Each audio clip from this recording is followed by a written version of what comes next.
What is good? What is good, y'all? Appreciate everybody for tapping in. If you're watching on Instagram right now, hit the link in my bio and come join me on YouTube. Tapping in. If you're watching on Instagram right now, hit the link in my bio. Let me get my audio situated so everything in the studio is running properly. Like I said, if you're watching this on the gram, hit the link in my bio. I'm live now. Just doing a little last minute promo for the beginning of the podcast, the Mikey T, the movie star live podcast now. Definitely appreciate everybody tuning in. Definitely appreciate everybody tuning in tonight.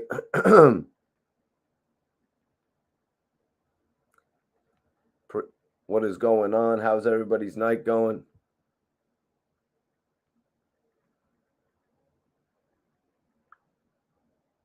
What is good? I'm smoking on some Madrina right now. Let me show y'all what I got. Let me show y'all what I got on deck right now. Now, this is Rosé's Chronic. Right here, I got the Madrina, you guys. Very high potency. It's a lemonade brand. Check out the potency, y'all. Check out the potency right there. Check out the potency, man. Appreciate everybody tapping in tonight. We got a live experience ready for y'all. I got a special guest tapping in tonight. On the live tonight. So everybody hit that like button. Make sure you share this video.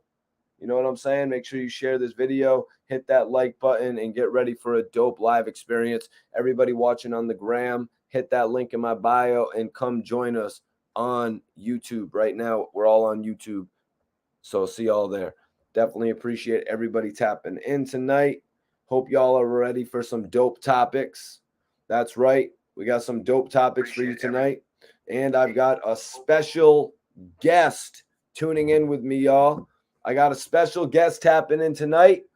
But tonight, we're talking G-Unit. That's right. We're talking G-Unit on multiple accords. We're going to be talking G-Unit signing new artists. And we're also going to be talking one of the most important relationships that G-Unit actually had in the record business. That relationship with Lloyd Banks, you guys. A relationship that actually birthed one of the greatest albums. One of the highest sales in albums history. That's right. Lloyd Banks did a fair amount of units. You could put Lloyd Banks right up there with Drizzy when it comes to record sales. You could put Banks right up there alongside J. Cole when it comes to record sales, you guys. I'm talking about the 400,000 club. I'm talking about the 400,000 club, you guys. Damn. Yes, we are talking about a couple different interesting topics tonight. Very hyped for tonight's show, y'all. I'm very hyped for tonight's show. I got a special guest. My co-host is tapping in. About to shoot him the link in just a minute. About to shoot him the link right now. I'm going to post a poll just so we can get this started right. I'm about to post this poll. Do you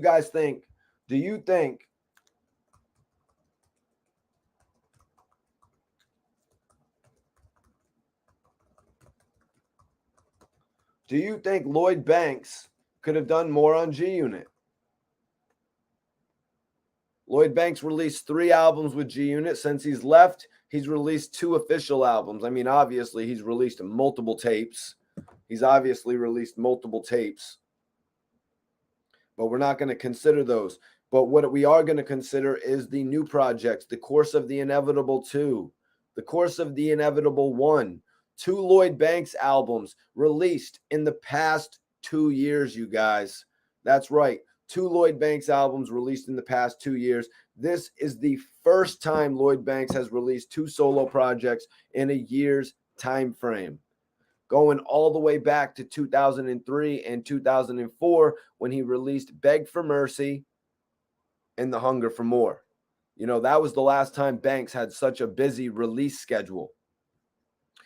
Neighborhood All-Star said Banks is in his bag.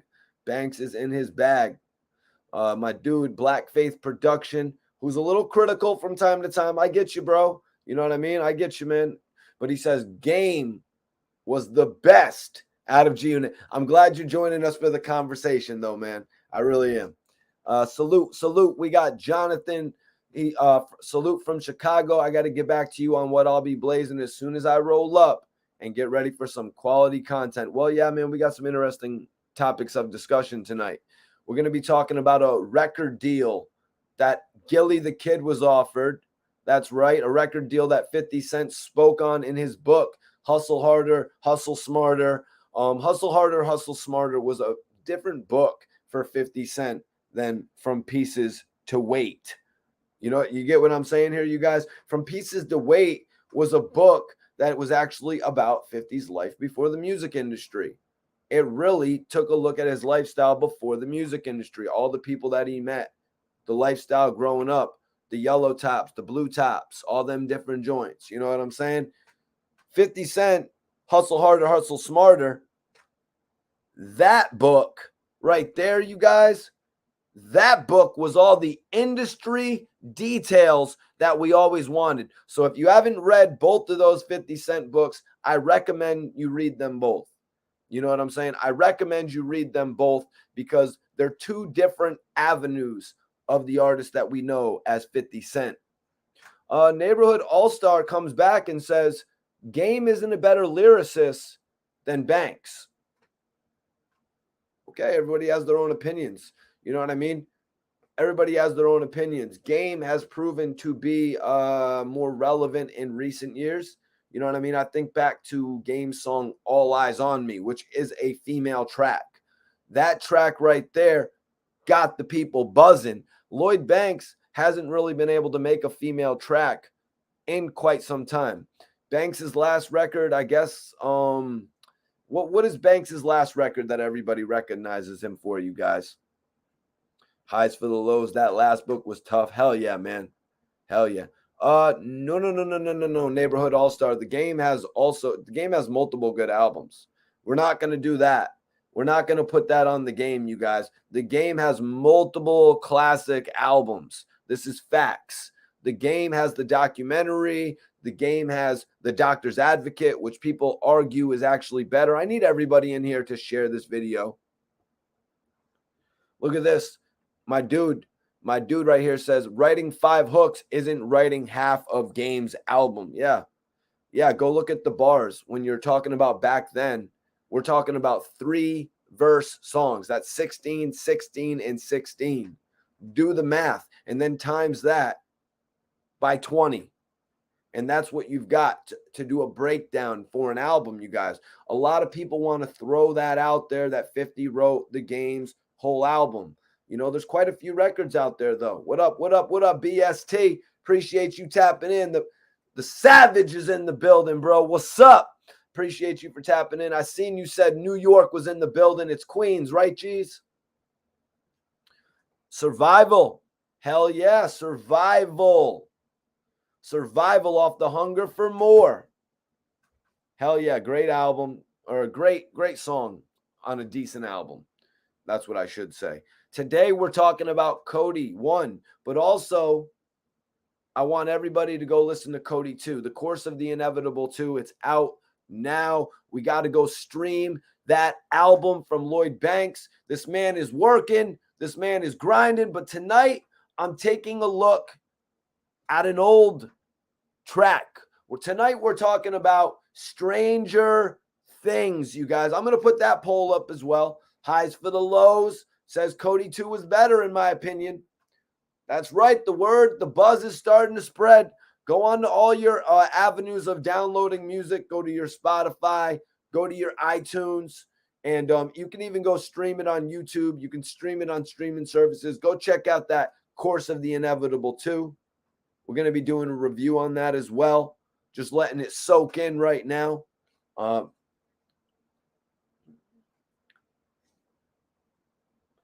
50 basically gave him the album. He's saying, yeah, he's got an album. Yeah, he's got an album popping right now. Yup. The Course of the Inevitable 2. DeAndre says, doesn't 50 sound a lot like Banks? Well, you know, DeAndre, I actually did an interview with JoJo Capone, right? I did an interview with Jojo Capone where he was talking about when they worked at Violator. I believe he said Violator said that Lloyd Banks sounded like 50 Cent. So there you go right there with an answer to your question. It's more people. You know what I'm saying? Well, I mean, Highs for the Low says, I'm not sure anyone expected this one to pop. The thing about it, Highs for the Low, is that Lloyd Banks right now is setting up a standard. You know, Lloyd Banks wasn't given the opportunity to release albums every year. You know, Banks wasn't actually given the opportunity to release albums every year like the Ja Rules and the Ludacris's and the T.I.'s. So Lloyd Banks right now, that's why he did this recent show at Sony Hall, and he was actually letting the people know 2 albums in 2 years. It's a big deal for all of us fans in the industry that we sat and we waited. I mean, it's not like we weren't grabbing other projects, because we were grabbing other projects and we were gradually forgetting about the G Unit empire in some ways because of the release schedule, a release schedule that started with 4 albums in a year. You know what I mean? They had 4 albums one year. And then we're stumbling over to release 2. You know what I mean? And then we're stumbling to release 2, and we get Mobb Deep and Blood Money, and we get Lloyd Banks' Rotten Apple in 06. Like, come on. Interscope could have done G Unit better than that. G Unit should have been No Limit. Jimmy Iovine should have pressed the button and let as many G Unit projects come out as they needed to come out. Tony Yayo's project getting pushed back from June to August was just the beginning. It was just the beginning. They should have kept the ball rolling.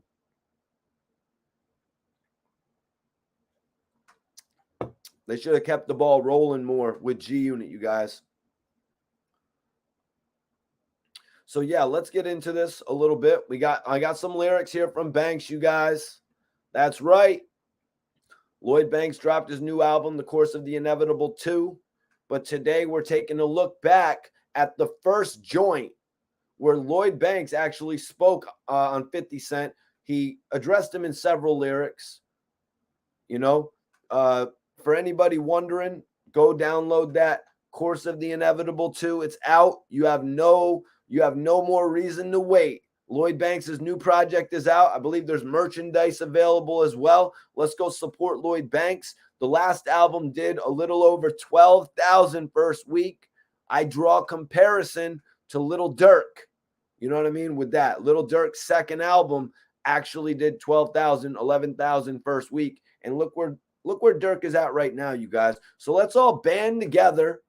Let's all band together right now, y'all. And let's put some support behind Lloyd Banks.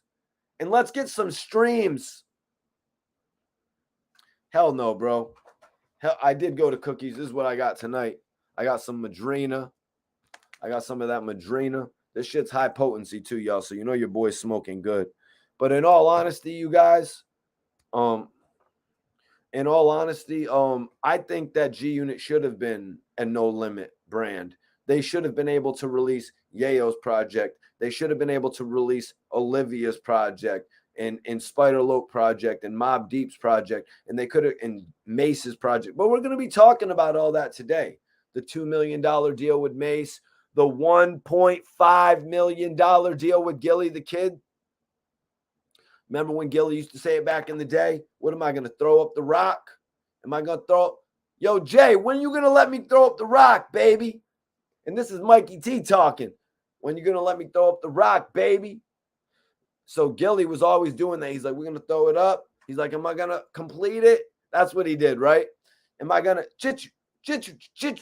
Am I going to finish it? That's what Gillie did back in the day. He hyped it up a little bit. He hyped it up while he was waiting for the deal. Apparently, Cosmic Kev had something to do with this. We're going to be going over a couple different conversations today in regard to Gillie the Kid's linking up with 50 Cent. We're going to be doing a couple conversations in regard to that. Cosmic Kev apparently brought a record to 50 Cent. Cosmic Kev apparently brought the record to 50 Cent, you guys, And 50 was like, yo, I mess with this. I mess with this shit. This shit is hard. Pause. This shit's thorough. It's good music. It's got a vibe to it. I wouldn't mind walking this guy to all the record labels. I wouldn't mind walking Gillie the Kid, because 50 obviously saw it in Gillie the Kid before the whole world did. You know what I mean? Gillie's gift for gab. You know what I mean? He saw the superstar makings in Gillie the Kid. Gillie was already a superstar at that point anyways. You know what I mean? Just like how the whole world was seeing Max B, the whole world was seeing Gillie the Kid. Let's not get it twisted. Gillie the Kid was running around on the internet doing all that crazy shit. He was the one that you really wished you could be. You know what I'm saying?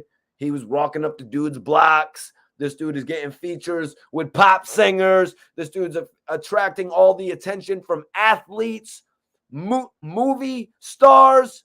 Vin Rhames, salute Vin Rhames, especially Vin Rhames going up to see Wallow. Vin Rhames going up to see Wallow and all that. That's when you know a real one, y'all. That's when you know a real one. So listen to all these deals I'm talking about. Listen to all these deals I'm talking about, you guys. And I didn't even mention those in the last video. I didn't mention the football stars where Gillie would actually go up to, I think it was the Chiefs that Tamba Ali played for. Somebody let me know where Tamba played for. I don't exactly remember. I never went to none of the what was it, when they were doing the practice leagues and shit. Gillie would go up there and kick it with him and shit, he was telling me. There's Matt. Yo, there's verses where Game doesn't name drop Anthony. You know, I know that's some people's issue. I know that's some people's issue here, and that's a lot of the reason. Yeah, it was the Chief. Appreciate you, Tri-State Music. It, you know, that's one of the things people do take issue with the Game. I'll call that out. You know what I mean? But that was one of the initial things that made him stand out as a commercial sounding artist. You got to remember, when the Game first came with Dr. Dre, he was really rough around the edges. He needed to do things to make him appeal. You know what I mean? He needed to do something to make his appeal. Not everybody gets that appealing image that they just got run down on like 50 Cent had. Nobody has that street. They don't always get that. You don't always get the image like Jeezy. You know what I mean? You don't always get that dope ass image. You don't always get the come into the Game like Gucci Man. You know what I'm saying? But Game found ways to make himself marketable. Dr. Dre putting with 50 Cent, him name dropping artists. Yeah, we're about to be tapped in with my special co-host. You already know who my co-host is. Oh, come on, dude. Please miss me with that shit, bro. I know JT the Bigger Figure. JT the Bigger Figure and me have actually kicked game with each other in Texas at South by Southwest. I actually bought the album that JT the Bigger Figure put out with the Game called Untold Story. When he put that album out in 2005 at the same time as the documentary. And I went in the store and I bought them both. I bought both the albums. It was a very calculated move by JT the Bigger Figure to actually release that album at the same time. It gave him the opportunity to sell like 50's Guess Who's Back album did. So please miss me with the idea that I don't know the news. I'm the one up here broadcasting, my friend. But shout out to JT because he kicked hella game to me. I was in South by Southwest. You know what I mean? I was at South by Southwest with my bro AG Cubano and a few other people, man. And we actually ran into JT and he had his whole shit, you know what I mean, together. And I was really thinking JT was about to make a big wave in the Game at that point as an artist. Yeah, man, dude was doing well. Let me see. Tom Dukes. The Game does have an it factor, bro. You got to admit. Oh, yeah, JT's. That's what's up, man. Well, my co-host is about ready to tap in. My co-host, just give me the thumbs up because I know you ain't going to pull any shit like some of these other bloggers apparently be doing. I didn't even call Twiz and tell him about that shit. I'm gonna call you after the stream tonight, Twiz, and talk to you about some shit. Let me know when you. I'm about to bring my guy SV, the hood blogger. The hoodest blogger. You don't want to run up on this blogger. You do not want to run up on this blogger, y'all. You do not want to say hi to the bad guy. Say Mikey hi T, to the hood blogger. my brother. You already know how we carry it. Mikey, what's good, bro? What's good? Much respect as always, man. Twiz, welcome to the chat, man. Welcome to the chat. You know, today we got a couple dope topics ahead of us, man. Lloyd Banks has a new album out, The Course of the Inevitable 2. It follows up last year's The Course of the Inevitable 1. Today, we're going to be Thanks. taking a little bit of a rewind into history and check out the old record where Banks apparently responded to 50 Cent called Stranger Things. Okay. That's fire. Yep. Twiz, kids is still up over there, I can hear. Yeah. Let me just 1 second. My fault. Yeah. 1 second. Handle BI, bro. Handle business, bro. Twiz is going to handle business. He'll be right back. Damn, yes. RIP. RIP to Scott Hall. RIP to Scott Hall, you guys. Rest in peace to Scott Hall. And Amir, yeah, that's dope. I do believe I remember seeing a link of China Mac and JT linking up. I can't really remember it all too well, but yeah, China Mac, you know, that's one of my favorite artists right there. Period. China Mac, and it ain't on no shit like all these other bloggers be messaging like, "Yo, you're the greatest artist," because we be seeing that bullshit. You know what I mean? We be seeing that bullshit. But shout out to my brother China Mac for ever giving me an opportunity. You know what I'm saying? Because he's given me multiple. You know, and that's crazy. You know, but we did some filming together. So salute to China Mac because I love the Mac Eats as well. You know what I'm saying? Yo, this shit is fire! Fire! So I'm like, yo, shout out to China Mac. That's my bro right there. He really found a lane for himself. But also, him and G's Gasoline, China Mac and G's Gasoline. That's a combination right there. I'm calling it, y'all. Yo, Big Lucci, salute to you, bro. I'm glad you see we're on the same track now, bro. See, I would never come up here and kick no fake knowledge, man, but I would never not put up what you say either, man. So this is all about the interaction between the both of us. You know what I mean? It's all about kicking knowledge to each other. Yeah, that's right. I need everybody to share this video. I need everybody to hit that like button. We got some amazing topics to talk about. We're talking about Gillie the Kid turning down G Unit. Bro, who didn't want to be in Murder Inc? Who and me and Twiz, I think me and Twiz are about to be we're about to be debating. I think we're about to be debating, aren't we, Twiz? Definitely. And shout out to the chat too, man. I hope you're ready for the night, man. Because Twiz, who wouldn't want to sign the G Unit? Why does Lloyd Banks sign the G Unit and feel underappreciated? This man took you to every country in the world. I think with Banks though, everybody not meant to be a boss. 50 was trying to raise bosses. Banks wanted to remain to be under the G Unit umbrella. Like, let me just play my part as an artist under you. I don't He want should to have been boss up. fine. Yeah, you know what I mean? But 50 brain is so, out of Mars that he wanted bigger plans for everybody that's around him. So Twiz, so let me back you up. So Lloyd Banks, you put Lloyd Banks on. You know what I mean? You put a Mm-hmm, young boy on as an artist. You know, you're doing your CEO thing. This mm-hmm. young bull comes back and he sells 440,000 units in 1 week.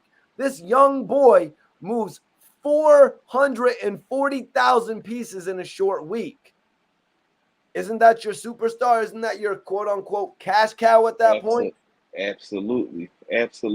He's special. You know what I mean? And Banks personally was always, like my top artist from G Unit. aside of 50 Cent, we know 50, is the head honcho. But as far as G Unit, Banks was always my favorite artist from G Unit. Okay. All right. Yep. So Lloyd Banks has actually got 2 albums out right now within 2 years. And Twiz, I don't know if you realize, but this is actually the quickest that Lloyd Banks has actually put out 2 albums since Hmm. Beg for Mercy dropped in November of 2003, and then The Hunger for More dropped July of 2004. Banks was at Music Sony Hall in New York talking about, yo, this is my second album in Hmm. 2 years. So Banks is obviously focused now on putting out albums more like we saw Ludacris and Ja Rule and T.I. back in the day. True. Facts. And the question is, why now? Is everything coming so back to back? You know what I mean? Yep. Why now? Why is it coming back to back now? Banks obviously has been a touring artist for quite some time, Twiz. You know what I mean? He's Yeah. never had a problem touring, but waiting so long, it has affected the record sales, Twiz. True. Yeah, absolutely. It's a whole new era of hip hop now. Um, People ain't really sitting down listening to lyrics unless it's shots in those lyrics, disrespect, drama in the lyrics. They not sitting there, trying to hear that nowadays. Of course, he got a fan base. It's always a hip hop head era, but music then changed so much that you're not going to put that on when you upload it to these internet platforms. Don't expect streams to be, going crazy. That's what it's about nowadays. Now, Twiz, I know we're preparing for the Course of the Inevitable 2 review. Can you give Hmm. any thoughts thus far on your reaction to hearing the new music from Lloyd Banks? To me personally, I liked it, man. It's just like listening to something from Fabulous. It's like he ain't really meant. He hasn't lost his step. Like you're not a true fan of Banks and knows what he delivers. They won't say that it's trash. They will also say that it's like a different side of him. He not just focusing on punching and things of that nature. You know what I mean? He's really trying to paint portraits in all his songs, and he's also to me it sounds like a therapeutic album. In 50 cents, we're going to get into that later, you guys. So make sure you're subscribed to the channel because we're going to do a full review, track by track, of the Lloyd Banks album. But 50 Cent's book, Hustle Harder, Hustle Smarter, Hmm. he actually called Banks lazy. So Twiz, I want to ask you to get this whole discussion started. Do you think that Lloyd Banks could have done more on G Unit? Absolutely, I think he could have, but it probably was a reason why he didn't. You know what I mean? I might have to spin to another room if let me know if my daughter is loud in the background. But Got to handle some business. Just let me know. I can carry it, brother. okay, but yeah, absolutely. I think he could have did more music wise, but that he really had the control at that time. It was a team of them. You know what I mean? Jackpot. Yep. That's 100% accurate. It's actually having the opportunity to release the music. The results that we saw, the results that we actually saw were Lloyd Banks release an album July of '04 and have to wait until October of '06 to release Hmm. another album. So I want you to respond to this, Twiz.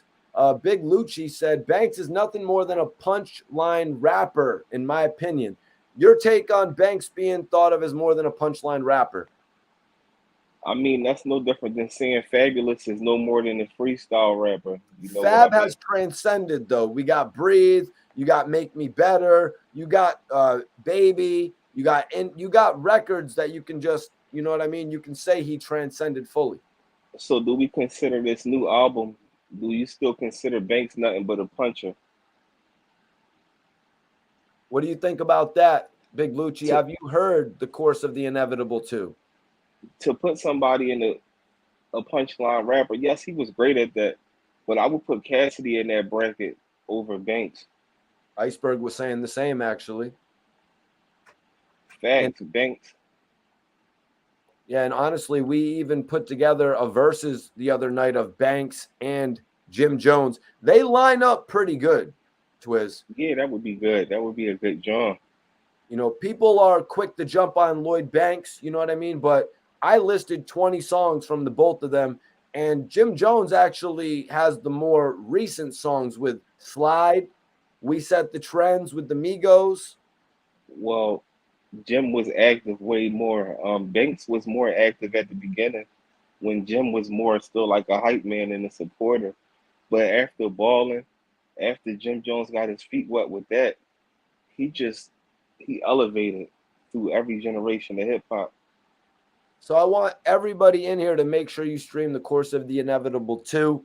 Run up Facts. the numbers on both albums if you didn't tap in with the first, because we're taking a rewind in history to Lloyd Banks' track Stranger Things, where Lloyd Banks rapped, "When you're effed up, behavior turns irregular quick. Sometimes the pressure overwhelms you when you're the head of the clique. But don't get ahead of yourself. I ain't bending for shit. Nobody sees your vision until you're successful." Let's break that down right there a little bit, Twiz. Um, Now he says sometimes the pressure overwhelms you. Sometimes the pressure overwhelms when you're the head of the clique. What's your take on that lyric right there? I mean, obviously, head of the Well, clique is aimed at 50. A lot of people well, assume. well. Banks to G Unit was Beans to Rockefeller. Um, they go way back, and people expected more from Banks. You know what I mean, music wise, and obviously 50 expected more hustle from Banks. Banks obviously wasn't hustling enough, but some people are just artists, and with him having that burden on his shoulders, it was never shown. I never would thought that I would have seen the day where, Banks is really venting about 50. Banks to 50 was like Bleak to Hove, you know what I mean, relationship wise. So we would have never thought that, you know what I mean? That's like Hove saying he expected more from Bleak. Yeah, you're right. That's like Hove saying he expected more from Bleak. I mean, unless you're gonna put Tony Yayo in that relationship, to be honest with you. True. But all right, so but don't get ahead of yourself. I ain't bending for shit. Nobody sees your vision until you're successful. He said, but don't get ahead of yourself. I ain't bending for shit. Now, everybody knows Lloyd Banks as the punchline rapper, they're saying, Twiz, right? Everybody loves to jump to Mm-hmm. that. But on Facts. this album, on his albums, Hunger for More, on Beg for Mercy, even, and then Rotten Apple, he was making records for the women. As you know, he was kind of, Facts. is this not what he means by bending, though?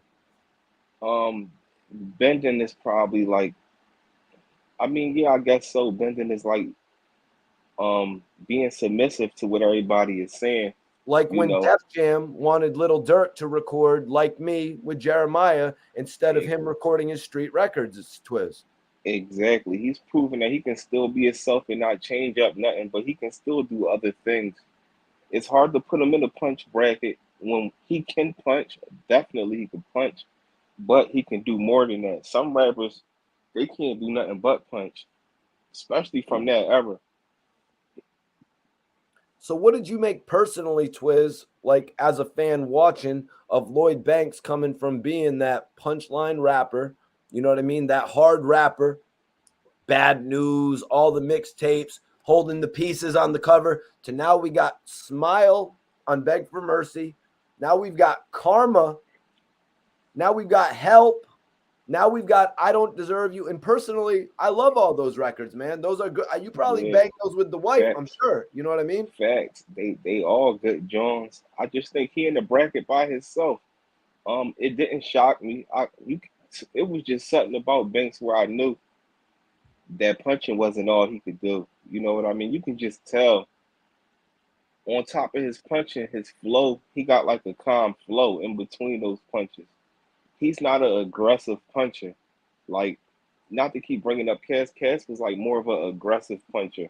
You know what I mean? Like he brings so much energy at the end of his punches that he's really, he's doing knockout punches, but Banks was Well, more Twiz, smooth with his joints. let me cut you off, Twiz, because the do you think Lloyd Banks could have done more with G Unit poll is done. But now I'm putting up your poll, Twiz, because Okay, we got to find out who the people in the chat think delivers the better punches, right? okay, So it's 78% say that Lloyd Banks could have done more with G Unit. 22% okay. say no. Let me get this next poll up, Twiz. Let me get this next poll up. I'm gonna get the poll up right now, man. But so our secondary topic tonight, is Gillie. We're gonna get into that just a minute, but we're gonna get into these lyrics right here from Banks again. I appreciate everybody tuning in. Make sure you subscribe to the channel if you're not subscribed. Who is the PLK? Who is the PLK, you guys? I want your votes right now. Lloyd Banks or Cassidy? We're gonna figure that out. And now we're gonna get back into the lyrics. These were some other ones that I grabbed, man. Don't ever bite the hand that feeds you. That's disrespectful. But if what's in the hand deceives you, now you're regretful. Twiz, hit me with some knowledge on that lyric, man. What the hell does that lyric say to you? It's don't bite the hand that feeds you. That's disrespectful. But if what's in the hand deceives you, now you're regretful. That's fire. That's so deep right there. We all know not to bite the hand that feeds you. Um, if a person extend their hand and try to help you out, that's a beautiful thing. At the time when Banks connected with 50, 50 was already that guy. He was already mixtapes out, he's doing performances, all types of things. So he felt as though, 50 looking out for me, bro. But eventually he probably saw that it wasn't steak on that fork at the end. At the end, he started giving them soy meat. It was the 52 fake out. Like, this ain't real steak right here.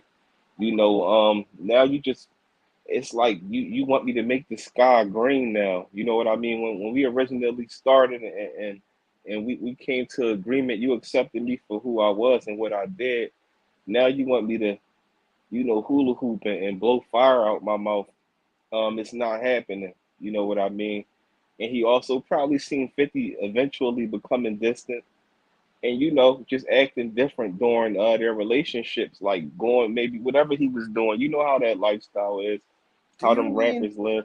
do you mean when Lloyd Banks only sold 150,000 records first week? Like that's when 50 got a little bit distant? I probably can see that after a while when the dollar signs wasn't there no more. He got treated like a lot of artists did.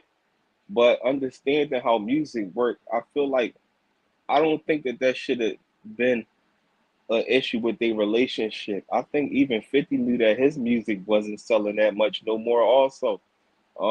Music changes through generations, and the more art, the Because 50 Cent wouldn't find out that his music wasn't selling that well until 2009 when he would more release Before I Self Destruct. He had a facts. pretty long period of time. He Share this did. video, everybody. We got like 300 people in the room, Twiz. Let's Share this get it. video. This is your host, Mikey T, the movie star, and you know my co-host, SV Twiz, the hood blogger. Y'all Philly in the already. building. Yes, sir. Yes, sir. Appreciate everybody tapping in.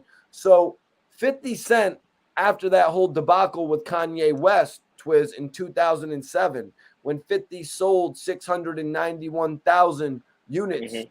in September, September 11th, they did the showdown, Mhm. after he sold 691,000, there was about 2 years. There was about 2 years before 50 Cent himself knew that he wasn't selling any records anymore when he sold like 180,000 or 150,000 of Before I Self Destruct first week. Facts. He must have been Facts. flipping out, Twiz. Yeah, he was, and even with that happening, that should be more of an eye opener. Was I too hard on the guys? You know what I mean? We got to figure this out together. Right. Now 50 Twiz, 50. Now everybody's saying terminate on site in the chat. Yes, but 50 Cent found out that Lloyd Banks wasn't selling units anymore 3 years before I self-destruct. In 2006, 50 Cent found out that Lloyd Banks was no longer going to be selling 400K first week, Twiz. He moved about 150,000 units of Rotten Apple. True. You know. Do you think if he never lost the big withdrawal, do you think he wouldn't have had to wait 2 years to release an album? Or It's a possibility. You know, it's a 50-50 with that one, but that's a great point. That's a large possibility actually. do you think after Hunger for More, Twiz, everybody in the chat as well, after Hunger for More, does it make more sense to have an album titled The Big Withdrawal or Rotten Apple? Does it really, or does it not really matter? It probably don't really matter. Maybe the Rotten Apple should have came after that. No, I think maybe The Big Withdrawal, because the Hunger for More, right? It's like Yeah, the hunger for more, then you get that check. And then you get the check. What do you do after you get the check? You make that big withdrawal. yeah, true, true. That's true. Big withdrawal. Everybody wanted 50 Cent on the majority of the tracks. Yeah, 50 was jumping on everybody's track until Young Buck's track came out, Let Me In, and all 50 Yeah, did at the beginning of it was the intro. facts. Did they think Young Buck was going to flop, man? Because that first single was a little shaky, but it all came together when he released Shorty Wanna Ride. Yeah, I think 50 probably was just funny to see how it worked out. You know what I mean? Yep. But once that Let Me Ride John came out, Yep. Once Shorty Wanna Ride was ringing off in yeah, Philly. yeah, it was definitely ringing off everywhere. That just was a, you know what I mean? That was a song that she was going here.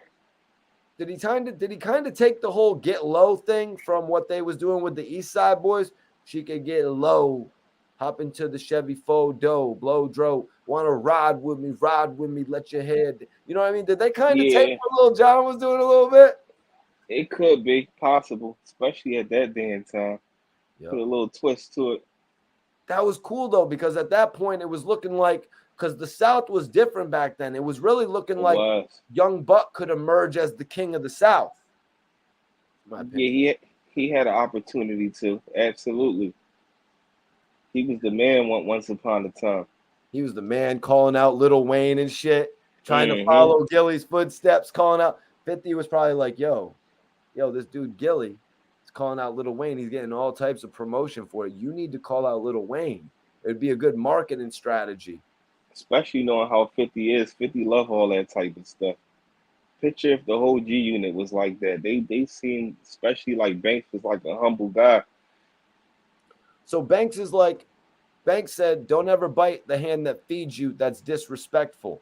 But if what's in that hand deceives you, now you're regretful. I brought integrity through every area the jet flew. It's like I see a stranger, nothing like when I met you. Damn, man. It's like I see a stranger, nothing like when I met you. You know, Twiz, when people get money, they're forced to change their behavior. I mean, 50 Cent seemed to keep everybody around to the last straw. I mean, look, he was even bringing Bangum Smurf around with him till all that confusion on the tour bus. He did. I think after a while, 50 was in so much issues and like just think about it, bro. When people disrespected Jay-Z, what happened? The wolves jumped on him. Everybody jumped in it. Um, you know, we can say it for numerous artists when it came to like rap beef and hip hop beef. But every time 50 went in through something, it was like, you know, how much was like Banks like really, you know, front line for it. What time frame do you mean? I mean, like even with the locks, the Oh, yeah. the sorry Miss Jackson and all that stuff. That could have been legendary if they would have all, you know, if it would Stepped have up. been exactly. And I feel like 50 probably sat and watched everything. These just things that we can't forget about, you know what I mean? And knowing the type of person that 50 Cent is, he like, bro, I'm doing everything. I'm carrying us. beefing with rappers, everything. It's nobody stepping up to the plate with me. He was quick to jump at Rick Ross, but didn't he have a song called Death Wish or something like that that went out a few people? He definitely had a joint that went at a few people. I can't put the name on it. 9 times out of 10, you right. But yeah, Yeah, he 50, had a song 50. called Death Wish. He had a song called Death Wish going at Jadakiss and Fat Joe. But no, I see what Facts. you're saying, man. They didn't all bombard all these artists like they bombarded Ja Rule. You know what I mean? Like they Exactly. bombarded Rick Ross. You know what I mean? Exactly. You know what I'm saying? The game, but the game's the one who took the hit from the situation. You know what I mean? Because he said Yep. he wanted to work with them.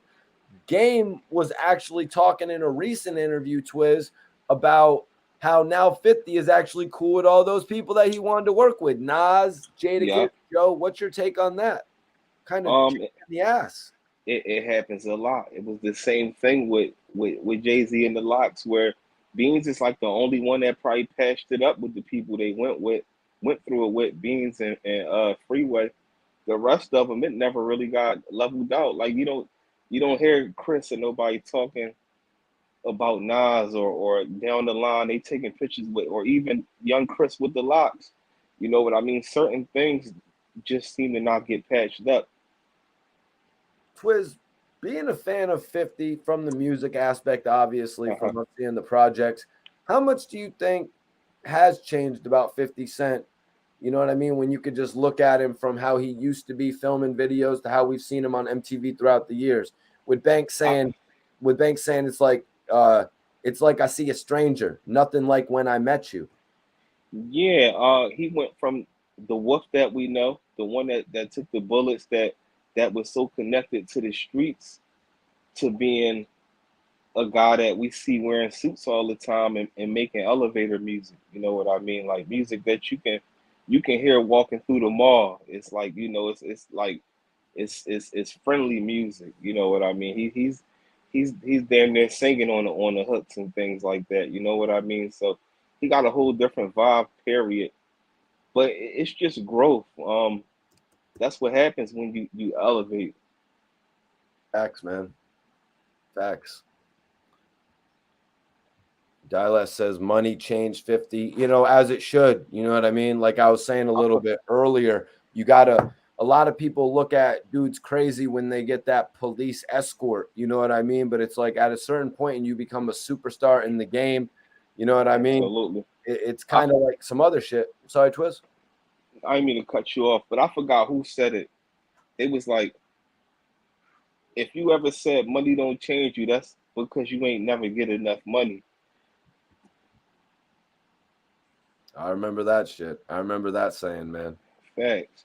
So let's see, man. And plus, everybody, I want you guys to hit that link. Hit the link in the description. That's right. I want all y'all to come out to Drom NYC. 3 days away. Go see BelaKay and Kensah performing their latest hit, Right For You. The link is in the description. There's a bunch of other performers. It's a 21 plus event, you guys. Tickets are $30. The first 20 people, the first 20 to 25 people who purchase a ticket will have an opportunity to meet BelaKay, the official lobby girl, as well. So let's get back into these Lloyd Banks lyrics. He said, "At this point, I don't care to keep a friend again. When you get on, they checking in. That ain't genuine. Changed my whole perception now that I'm remembering." Well, I mean, in all honesty, Twiz, I was thinking about it. When these guys begin to blow up, they've got to go out onto their separate careers. You know what I mean? They've got to go out to do their own things in the music industry. So it's a lot less checking in. You know what I mean? It's like if you got shows going on and you're booked during the weekend, it's like, yo, Mikey T, I got my shows going on this weekend and shit like that. But you're my dog. You know what I mean? But I got my shows going on this weekend. Also, with having the shows going on and grinding, you have to also still bring that value back to the guy that put you on. It's very important. Hence, and that's a and that's a lot of issues that also happen. You got issues like Banks where he might not have elevated, but then you might have an artist that elevated and he forgot, the ones that was there for him when he wasn't that elevated. So it's important to work, but also you want to funnel it back to, your team. let's take a look at the poll, Twiz. We just tipped the scale at like 400 people in here. Shout out to the chat. Who is the BelaKay? Lloyd Banks is winning right now with 83%. 83% for Lloyd Banks, 17% for Cassidy. Twiz, I seriously can't believe that, man. That's a landslide. I can't either. Cassidy is a better puncher than Banks. Shout out to everybody and their votes and all that, but we only have 100 votes so far, Twiz. We have 104 votes, so everybody vote in the poll. We got 370 people in here right now, so everybody vote in the poll. And I know YouTube is messing with the algorithm. There's really 3,000 people in here right now, but YouTube can't see me. Thanks. You know what I'm talking about. But anyway, let's get back into it. Everybody vote in the poll right now. SV Twiz wants to see the poll numbers jump up so he can really see if y'all are messing with Cassidy. Who's the punchline king, man? Definitely Cass. Your favorites nowhere near me when I'm dedicated.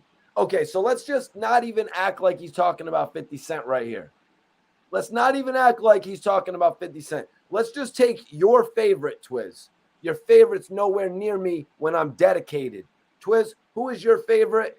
And is he nowhere near Lloyd Banks when Banks is dedicated? Is he nowhere near the hunger for more Banks? Your favorite?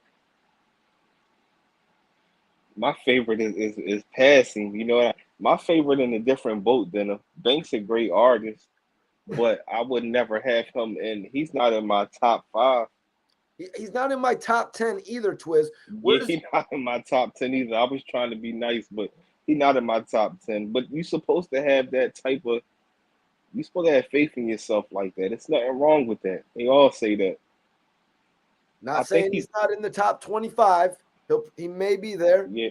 Yeah, definitely in the. You know, depending on the year frame and all of that. It's so many great rappers, but you know, but Banks, tell me, who is your favorite?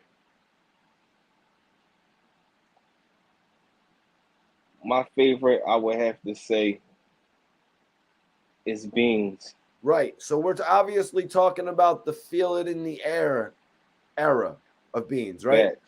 Facts. So we got the Feel It in the Air era of Beans versus the On Fire, I'm So Fly era, of Lloyd Banks. Now, when we look at these two records, I mean, how do you compare? I kind of say On Fire was a little bit, it was a club record. You know what I mean? It was like a club type record, whereas Feel It in the Air is obviously an emotional type record that is forever lasting. Mm-hmm. You know, but yeah, let's move off of that. I don't want to be too disrespectful on Lloyd Banks' single On Fire. I don't want to call Lloyd Banks' single corny on the air. You know what I mean? Sorry, Banks. You know what I mean? But then when you come back with Hands Up, it's like, come on, man. Did Bean ever come back with the same song back to back like he did one album where he had a song like On Fire, let's say, for whatever the song was like, and then he comes back on the next album with the same exact song? No, not that. It might be a similar topics in the music, but it's always a different twist to it. But yeah, let's move off of that, man, because I got a lot of love for Lloyd Banks. Definitely, me too. But yeah, he said your favorites nowhere near me when I'm dedicated, always humble, usually disciplined, and never hated. Call me quiet, call me lazy, talent never faded. Call me quiet, call me lazy, talent never faded. So he directly addressed what 50 Cent said in his book right there, man. Was that making him feel away when 50 Cent referred to him as lazy? I guess Lloyd Banks allegedly has a lazy tattoo, Twiz. Now, what we would have to figure out is what is the definition of lazy through 50 Cent. Is he saying it because he didn't do more, or is he saying it because he just wasn't proactive at all? How is Lloyd Banks lazy, Twiz, when I've heard about him doing 200 plus shows in a year? How would anybody consider that lazy when a man is taking up 200 of his days on this earth away from his family to go and do your G Unit thing. Well, because this is coming from a workaholic 50 Cent. Yeah. Touring and all of that. Man. Exactly. We all know touring, that's putting immediate money in your pocket. You know, that's a hustle right there. Now, 50 looking at like you touring, all right, man, now it's time to come out with a sneaker, do something else. Like, while you doing that, you can multitask and do other things. Right. And Banks probably was like, you know what, this is what I do. I'm gonna get to that. You know, if you tell somebody like 50 Cent you're gonna get to something in the future or do it, he gonna be like, okay, you ain't built like that. Well, we saw what Lloyd Banks ended up doing. All the guys from G Unit, as Yayo said, ended up doing with that sneaker deal. You know what I mean? They all just didn't really want to wear the sneakers, even when they were just going to the office, Twiz. I mean, you're going to the office. Yeah, them Jones was like, Banks like, you know, they are sneaks, but you know, I can't rock them. They only cost $50, right? Yeah, facts. Well, those shits are high up right now. They're like $500 on the websites, Twiz. Yeah, that's what be crazy with some of them joints. Like, you know what I mean? It'd be like them Jones was off back then. Now they worth so much. So, Banks said, it's frustrating when your grinding ain't appreciated. It's frustrating when your grinding ain't appreciated. You know, Twiz, so Banks goes out and does the shows in Europe. He does the shows in Asia. He does the shows all over the United States. He does the Rock the Mic tour. He does the what was it called? The anger management tour.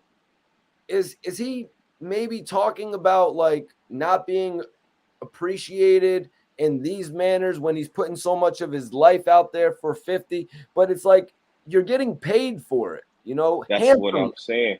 That's what I'm saying. That's not considered. I mean, I'm not going to say that's not considered grinding, but the tour money you getting that's money in your pocket. That's not accumulating nothing extra. Who did Banks bring under the G Unit umbrella that generated revenue? Yeah, but that goes back to what you were saying earlier, you know, about 50 Cent really wanting to make bosses, but he honestly should have focused on the artist as well, because some guys have to be the artist. You know what I mean? What did Yayo say? There's too many Indians and not enough chiefs. Why you got all them guns? You ain't got enough beef. You know what I'm saying? Some shit like that. But the thing about it is, it's like this. I can use our friendship as a prime example. It's times where I might get tied up or things of that nature, and it's like you might talk to me like, you know, you obviously can really see something in me like, Twiz, you know, keep pushing, keep doing this and that. The hood blogger. You know what I mean? Like keep it pushing. Then you look at somebody like 50, look at where he came from, and look at what he did after he got under Shady and Drake. They didn't have to. You think Eminem was sitting around saying, "Yo, do this, do that"? So with him having Banks, he like, bro, I know you can do it. I did it. Find your lane. Let's get this bread. Let's sit together and be on the island drinking out of coconuts. Facts. And then, like I said before, this dude comes out and sells 400,000+ units in his first week. Some reports I seen, Twiz, as much as 530,000 worldwide on Lloyd Banks' debut album, Hunger for More. I really don't understand. Aside from the fact that they say the big withdrawal got lost, I don't understand how they don't have a product on the sale the very next year. That's a fact. So let's get back into it here. 50 actually spoke on Lloyd Banks. 50 actually said, I always felt that if I had maybe done a better job teaching Banks, I felt as though if I did a better job teaching Banks and Yayo how to evolve and change their habits, they would be in a better place right now. This is what 50 wrote in his book. What does he mean change their habits, Twiz? Obviously, I don't think he means weed habits. You know what I mean? No, it's just things in life. Banks is such a humble and low-key guy. Obviously, who knows? He could have been a casino Gino. He could have been anything. He could have been in love with cars where he's just buying foreign. It could be the smallest thing that 50 saw behind scenes as far as Banks. You know what I mean? It was never publicly known on what Banks do. You know what I mean? He could be somebody that's just gotta have 10 women around him at all times behind camera. Nobody know at that time of coming up. Well, at that point in time, it kind of looked like he was getting into the AVN type shit. You know what I mean? Directing videos on his own. He kind of looked like he was turning that into one of his own hustles. They called him Blue Hefner, but obviously he didn't have the like. Look what Blueface is doing now, Twiz, where he's doing the OnlyFans. It's probably going to work into being a television show. I don't think they really had the outlets for Banks to do that back then. Yeah, they didn't. It wasn't. You had to go through a network, a major network, to make things happen back then. Unfortunately. 50 Cent is not a drinker or smoker. Well, we have seen 50 Well, we have seen 50 indulge a little bit, Twiz, in drinking with his recent abs- deals. absolutely. You know, he got his own stuff out. He accept that. 50 is a businessman, so he drinks at the proper occasion. You know, you're not gonna catch him sipping every time you see him. But when he out at these Bugatti's like meetings that and too. exactly. That's like a cigar. You know what I mean? It don't mean that you doing it all day, but it's a proper time for everything when you on that statue of success. Yeah, facts, man. I agree with that. And I wanted to ask, did 50 ever do a little bit of smoking? Like, because I you know, never he had that amazing smoke song, Every Time I Roll Up. Yeah, I know. He don't seem like nobody that ever blew. He seemed like he don't seem like it. He would be a lot more calmer prior. Okay. KD is in the building with a $5 super chat.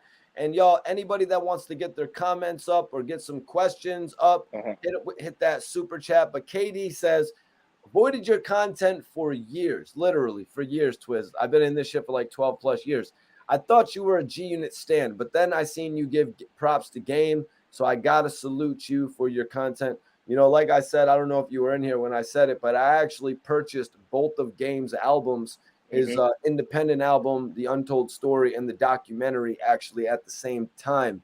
You know what I mean? Haven't had the opportunity to actually get a chance to know 50 Cent's original character Hmm. before purchasing Get Rich or Die Trying. You know what I mean? I was more heavily invested with 50. So that's why when I saw the Game's original album or his earlier album there at the store, I grabbed them both, Twiz. Fact. Shout out to the game too, man. Hell yeah, man. Shout out to the Game, man. And you know, he's got a couple bangers on his new album. Well, I look forward to seeing Drillmatic come out. Like I said, you can't just say the Game only had one or two dope albums. You got to throw LAX in there. You got to Hmm. throw Jesus Piece in there. You know what I'm saying? When I started tapping back in was right around 1992, though. Yep, Busta was on Aftermath. But let me see. Let me get into this. So 50's like talking about he could have done a better job teaching Lloyd Banks how to evolve. Um, he said, while I was out hustling, Banks was more content staying on his porch and watching the world from there. Twiz, I got to get your reaction to that, man. So 50's out hustling. Banks is more content watching the world from there. Just take me into that a little bit. Um, that's who he is. He don't like running around dealing with people. Some people is like that, man. You ever meet somebody that they could be talented? They might be great at art, and they be like, "Dang, bro, like, why don't you go put that in a museum or something?" It's like, no, like I just do this because I love this craft. Um, That's you how I know, kind of am. You know what I mean? yeah, With this music industry shit. You know what I mean? exactly. Like some people don't mind running around like chickens with their heads cut off, and like Looking they on out on the pursuit of YouTube, happiness. going out to Rolling Loud and beefing with Charleston White and Soldier Boy and Exactly, shit. exactly. Like everybody not like that. You gotta accept everybody for who they are, man. Hell yeah, man. 50 said Banks wanted things to come to him as opposed to going out and getting them for himself. And you were alluding to that a little bit earlier, Twiz, how when 50 Cent first signed, everybody share this video. We're creeping up on 500 right now. Share this video. But you know, you alluded to that a little bit earlier when you spoke on how 50 Cent actually was working with Eminem and Dr. Dre. You know what I mean? Did we see Eminem and Dr. Dre in the Wanksta video? We didn't. You know what I mean? Like, we didn't see them pop up until everything was solidified and they was acting like the mad scientist in the club video. I think 50 came in, I know for a fact he already had a blueprint to how things would happen. Long as he got the machines behind him, he was more successful in being an entrepreneur than the person that signed him. As far as Eminem, I can guarantee you Dr. Dre never sat down with him and wanted him to elevate to where he did. It's like, you know, as long as we can make money off of you, you good for now. But somebody like Dre know that a rapper gonna only last for a certain amount of years. 50 elevated because he had that inside of him.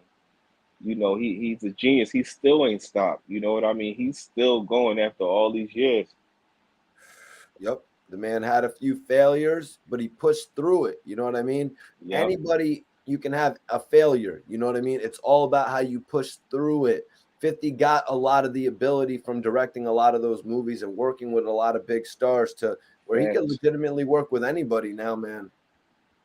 He's the only rapper I can say that became corporate, continued to succeed, and stayed attached to the streets and continue to get the streets what they want.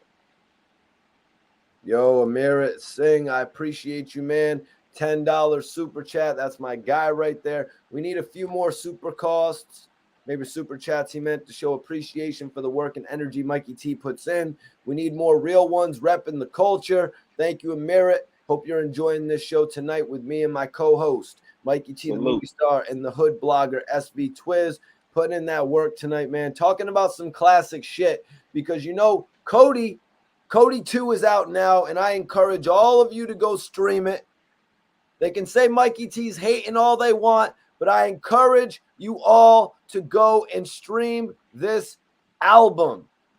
Go stream COTI 2, man, and let me know how you feel about it. SV Twiz and myself will be reviewing it. Absolutely. Let me see right here. So getting back into it, he said Banks wanted things to come to him as opposed to going out and getting them for himself. This kind of reminds me of like when 50 Cent actually went out there and started just going at Ja Rule, Twiz. You know what I mean? Mm-hmm. You know, he used that whole buzz to actually, you know, spiral, you know, after his first initial buzz, you know, from all the shit about him getting shot. Then he used all the buzz with the beef with Ja Rule, who was kind of like a very popular artist, but he was on his way out, Twiz. Like that Mesmerized wasn't really hitting like that. Bobby, what was his name? Bobby V. No, not Bobby V. I'm talking about the dude that was on Thug Lovin' from New Edition. You know, Whitney. Bobby Brown. Yeah. Kind of a crazy feature to me to put on your after Ja Rule was coming off of being such a mega superstar with Jennifer Lopez. To put Bobby Brown on your song, it's kind of odd, Twiz. Well, you know, he's still he a legend, so they probably thought it could work, even though he was outdated at that time. You know what I mean? Do you want to know that was Irv Gotti. Do you want to know what I liken that to, Twiz? What? When guys like 50 Cent and Drake said that they could have literally sold a blank CD. I kind of feel like Irv Gotti and Ja Rule were kind of putting we did Pain is Love. We made the Pain is Love album. So we're going to go here and sell you this blank CD. Putting songs like Rockstar on the album, Twiz. Do you remember that shit? Yeah, that's what they was. Baby. It's like we got the buzz already. We just gonna put it out and get the money off this album regardless. Man, you know what I'm saying, Twiz? Like that was just a little bit odd to me. That was just a little bit odd to me. But we got everybody out there, man. Ivan says Ashanti saved Murder Inc. Hell, the year that 50 Cent put out the album Get Rich or Die Trying, Ashanti actually released an album that year as well. Facts. So let's see. Banks would want things to come to him as opposed to going out and getting them for himself. That's not me trying to assassinate his character. The guy has Lazy Lloyd tattooed on his arm. He literally wears his laziness on his sleeve. Wow, that's crazy. That's why you guys.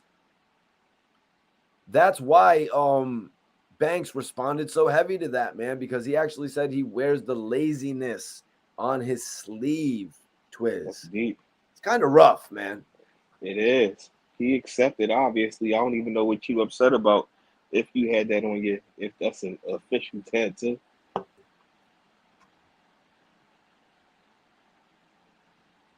So, yeah, man, that's the question I was asking in the chat. Could Lloyd Banks have put in more work for G Unit? Banks actually had 3 albums on G Unit. You know what I mean? 4 and 5 if you want to consider Beg for Mercy, if you want to consider Terminate on Sight, if you want to consider the fact that he had Get Low, as well as a few more cuts on the Get Rich or Die Trying soundtrack. Banks seemed to kept busy for someone being called lazy here, Twiz. He did, and that's what kind of upset me about the little appearances that he had. Let me, I'm muting real quick. I'm going to switch rooms real quick, Mikey. All right, my brother, I got you. SV Twiz will be right back with us. Ivan, being lazy is not good nor cool. Well, Ivan, that's why I was kind of explaining that Lloyd Banks has put in a lot of work. You know what I mean? From starting off his career featured on the Get Rich or Die Trying album, you know what I mean? To then going on to appear on literally every single cut from the Beg for Mercy album, probably besides Footprints. After that, we follow up his debut with his debut album, 2004. He's featured on Young Buck's album as well, that released a month or two later, September, actually, July to September. So I'm basically just breaking down what Lloyd Banks' career looked like from retail releases. After that, 2004, 2005 came. He was not featured on The Game's album. The Game was featured on his album. The Game was featured on Buck's album. They rapped about The Game on Beg for Mercy. So then Banks, so he wasn't featured on that. Banks, I don't think, got a feature on The Massacre either, aside from the Hate It or Love It remix. Let me know. Yeah, that's accurate, isn't it, you guys? Banks did not feature on the album aside from that remix. So that's 2005. He appears on the remix. That's his first release of 2005. So then he's on Tony Yayo's album, which got pushed back, as I said, in 2005 from June to August. So that's his next appearance. So he appears on that, on Yayo's song with Olivia and Young Buck. If there was another one, let me know. But I believe it was, what was it called? The Wolves or something? What was that song with it looks like Banks' new project is actually on Empire Records. What was that record called that Lloyd Banks did in on Yayo's album, you guys? What was the Lloyd Banks song that was featured on Tony Yayo's Thoughts of a Predicate Felon album? But then after that, he dropped Get Low on the Get Rich or Die Trying soundtrack. Followed it up. He was on Mobb Deep's album. He actually was on Mobb Deep's album. He appeared on Mobb Deep's Blood Money album in May, and then he dropped his second album in October of 2006. So that's pretty much how his releases played out there. Ain't No Click was the Yayo song on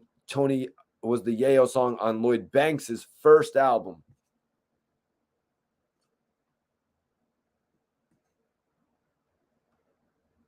Free the brother AR Rab. Free the big bro AR Rab. Free Dark Low. Free Skinny Me. Free all the guys, man.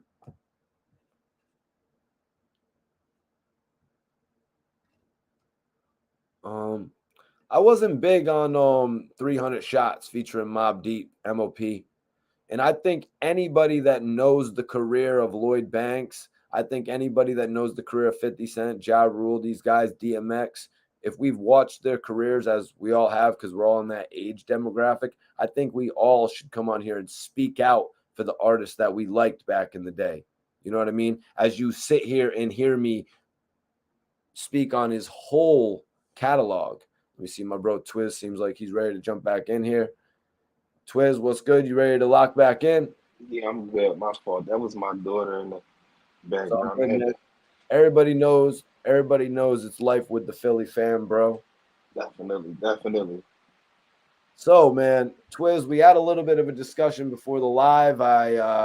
Me and you were talking about Gillie the Kid and the 50 Cent record deal, man. You seem to take a different approach at it with the majority of people who say, of course, Gillie the Kid should have signed.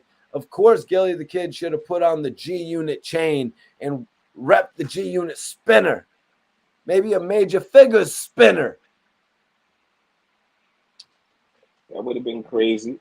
It could have been, but I don't think that he should have. I think he should have did exactly what he did. Oh yeah, okay. Let's get into it then. So the hustle harder, hustle smarter.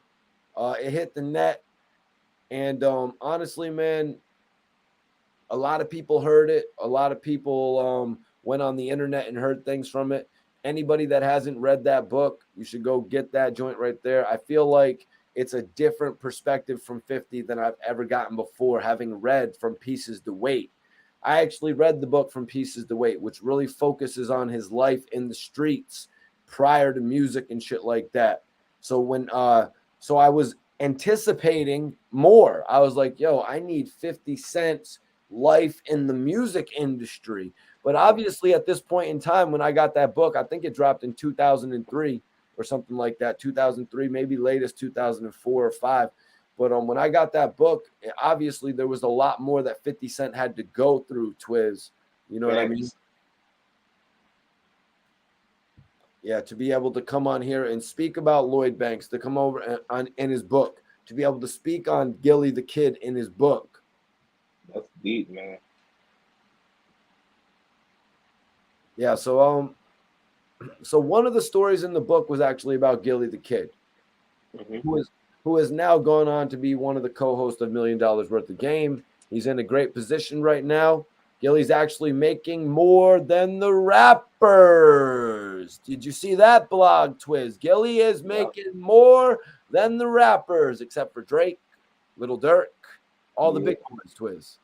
Yeah, all the big boys. What'd you think about that, man? The people that's really getting it. What'd you think of it? Gillie was basically saying he was getting more money than Rick Ross, Twiz.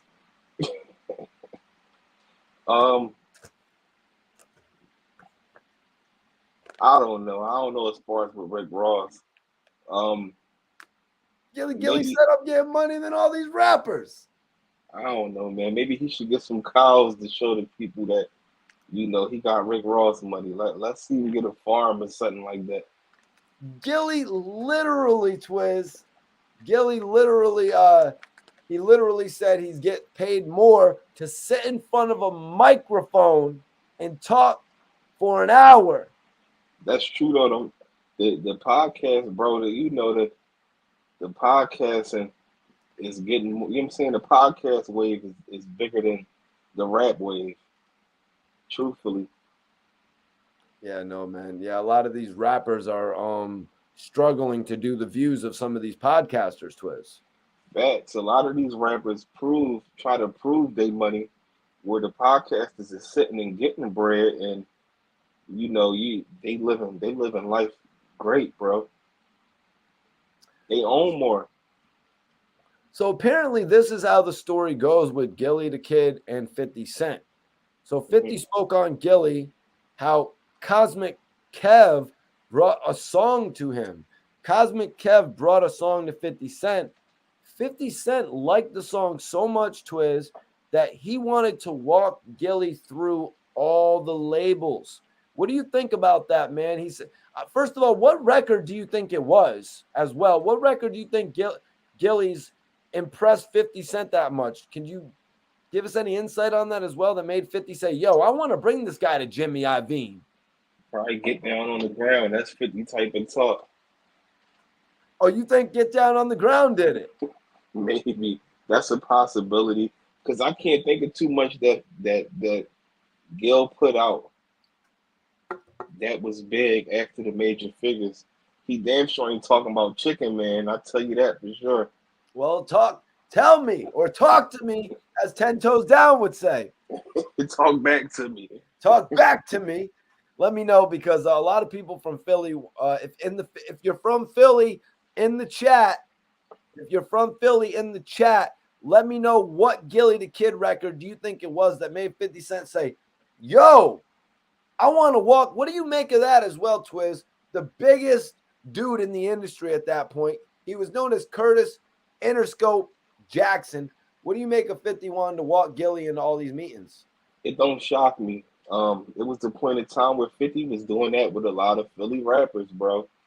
A lot of Philly rappers. He was trying to put a lot of Philly rappers on. Facts. It just so happened. Facts. Mike Knox. He even tried to. Even Tony Trump was supposed to be a part of that. You know, the G Unit Philly. They was even trying to get Beans. You know, he was trying to get Beans too. Yep. You know, and even DVD rappers he was trying to get. 50 always had love for Philly rappers, especially in that day and time. You know what I mean? Twiz, how would you think that Cosmic Kev bringing the record to 50 Cent thing went, man? Is that just like, do you know much about Cosmic Kev's relationship with Gillie? Oh yeah, Cosmic Kev and Gillie, bread and butter right there, bro. They go back to the 90s. All right, so Gillie and the Major Figures was the first artist that Cosmic Kev pushed, because this was at a time when DJs, they was just doing their mixtapes, but certain DJs was taking off because they built relationships with artists and they got the fresh freestyles before anybody got them. Gil and the Major Figures was the first freestyles that Cosmic Kev was getting. We talking about Philly Most Wanted era. We talking about back when Beans was freestyling with, he wasn't rock, he was in the process of getting with Rockefeller, but he wasn't even with the Rock yet like that. You know what I'm saying? He was rapping with Gil and them, doing freestyles with them. So we're gonna tap into a couple of these topics. Perm says 50 was trying to get Beanie Siegel. Other dude says everyone wanted Beanie at one point. So we're really going to tap into these situations right here and break it down when it comes to the money that some of these rappers really should have been able to command. Because we all know some of the numbers out there, and we're about to hear some more here. So 50 liked the song so much that he wanted to walk Gillie into Interscope Records. He didn't give him any of that trash association, you know what I mean, that other rappers get, you know what I mean? He wanted to actually walk him in and be the one to bring him in and meet all the big wigs so he could get the best for his dollar. Mm-hmm. So 50 apparently told Cosmic Kev the offer. Kev told Gillie the offer. Gillie said he wanted $1 million. The label pretty much said he wasn't really projected to do all that well. His buzz wasn't really there, and they turned him down. Pretty much turned Gillie down at that point. So I heard another deal about 1.5 million, but 50 said although Gillie is successful now, he never really saw the musical success he should have seen because he turned down a chance to make a long-term success only thinking about the money. So Gillie wanted the advance, apparently. You know what I mean? Gillie wanted an advance out of Interscope. I mean, everybody knows that G Unit was getting some crazy advances, like $750,000 for an album. So why wouldn't Gillie want 1.5 million? Now let's associate this other number, this 1.5 million that Gillie the Kid, this 1 million that Gillie the Kid was asking for, with Mace and Diddy. They asked 50 for $2 million to get Mace's contract. 50 didn't want to pay the $2 million. Interscope doesn't want to pay $1.5 million for Gillie. What could 50 Cent have offered Beanie Siegel, Twiz? You know what I mean? He probably offered Beans a mill. Beans is like, I don't want a mill. I want 2 million. Mm-hmm. But in reality, I was thinking about this, man. If 50 purchases the contract with Mace to do a rapper association for $2 million, 50 Cent is supposed to be able to turn that deal up to the point where it's worth 30 or 40 million dollars. That's true. That's true, but that's true. Like, what are you doing, Fifth? You could have signed Mace. You could have signed Mace for But 2 million. but at that time, Mace, how much revenue would Mace had generated? At that time, it would have been the best possible time ever. 2006. It would, I think personally, it would have tied everything together for G Unit. I don't know about that. And it would have Oh six. My bad, Twist. No, I'm just saying. Oh six. Mace was a little watered down. He got watered down once Did the welcome back. he got watered down once he got involved with the churches and then tried to come back. It's nothing wrong with faith, Right. but you know what I mean. We spoke on it before about like rappers that might want to become activists or things that type of stuff. It waters down your music craft. You know, once you take a gap and you try to come back, it can water you down, bro. Well, the speculation out there was that Diddy wanted $2 million to clear Mace for the G Unit projects. And with all the deals that we see going on nowadays, Twiz, like with the way Birdman works, Lil Wayne's contract, he worked that to be in $100 million contract for 4 albums. You know what I mean? True. Some shit like that, big numbers. Lil Wayne was getting like 40 million or some shit like that. Like all these other dudes, Chief Keef went on to do a deal for $6 million. I'm just saying, why couldn't 50 Cent have finessed the Mace deal to be so much bigger? Because he probably wasn't worth it to 50. Yeah. No, I think all they would have had to do was put in a little bit of work, and they would have had a production company coming at them. You know what I mean? Mace would have had to rap what he was known for rapping about. He seemed too much like a changed man in his music. Yeah. You gotta get the people what they want. Yep. And I feel the same way with Gillie the Kid. I feel the same way with Beanie Siegel. That 50 Cent could have went on to form a partnership with them that would have been worth a lot. It's kind of like what 50 and Jay were trying to do with Freeway. What do you know anything about what went wrong with that? Like, was it the fact that Jay and 50 just like couldn't come together on it or something? That's what I believe. I believe it was so much tension and things going on that in the past where people wasn't letting go of their egos, you know what I'm saying, and things of that nature. I remember at one point Prodigy and Jay-Z were supposed to be working together on Sam Scarfo. You know what I mean? That would have been fire. I don't know. I don't think Mace would have been a bad investment. I think if 50 would have signed Mace, he could have got a production deal, probably worth about 30 or 40 million, tagged along with Mace to do 3 or 4 albums. But the thing with Mace is he didn't seem to be dedicated.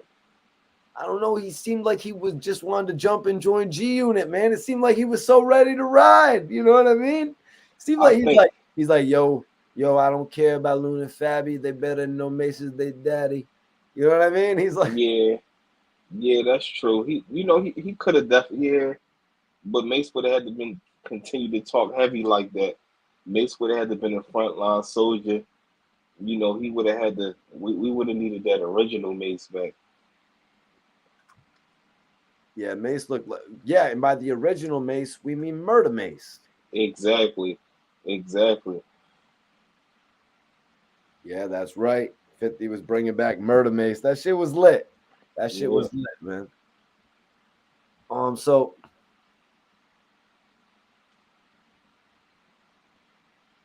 So this signing, it must have been around like 2006. Now that you're saying that about Get Down on the Ground, the time the rumors, these rumors were all over. 50 of signing Mobb Deep, which he would eventually go on to do. Mace, as we just talked about. One of the record deals that didn't go through was Gillie, though. signing with 50 Cent and G Unit, you probably remember, like, it was the hottest thing. It went through a portion where Murder Rank was the hottest label to sign with. Then G Unit took that over. Then after it, it was MMG. You know what I mean? Gillie actually jumped on a live with Mike Knox speaking on the G Unit deal and revealed some info that I don't think anybody really knew. Gillie decided not to go with The Rock. He decided not to join G Unit. He ended up with COTI Records, Twiz. Gil seemed like he just wanted to go directly to the source because he wasn't new to the labels and the deals and all that. He knew if 50 was going to walk him through it, and 50 wasn't just doing it out the kindness of his heart. It was a piece of the pie going to him, for sure, for sure. Yep. I just don't understand why they wouldn't have wanted to break that bread. But so, in Gillie's words, 50 Cent told Gillie, "You're a great dude, but get the F out of my house. Get out of my house if you're asking for $1.5 million.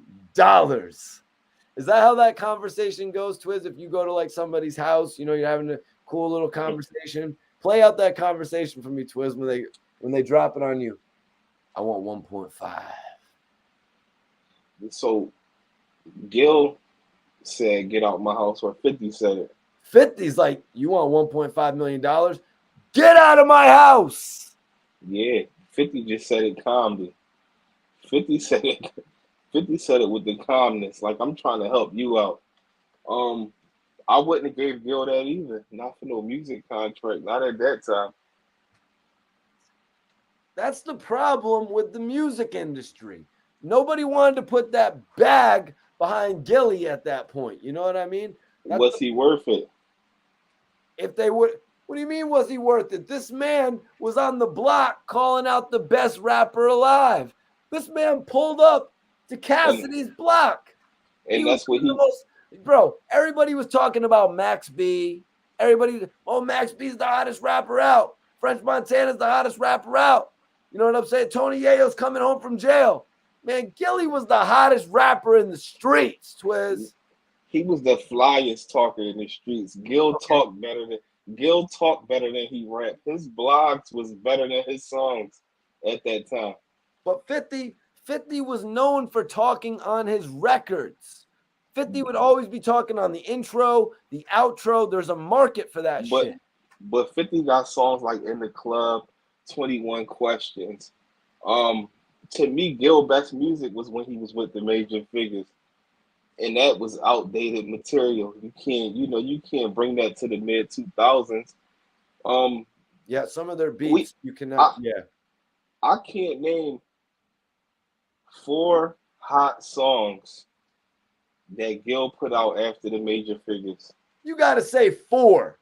You gotta say 4 because you damn well know you could say 3. I can't name 3.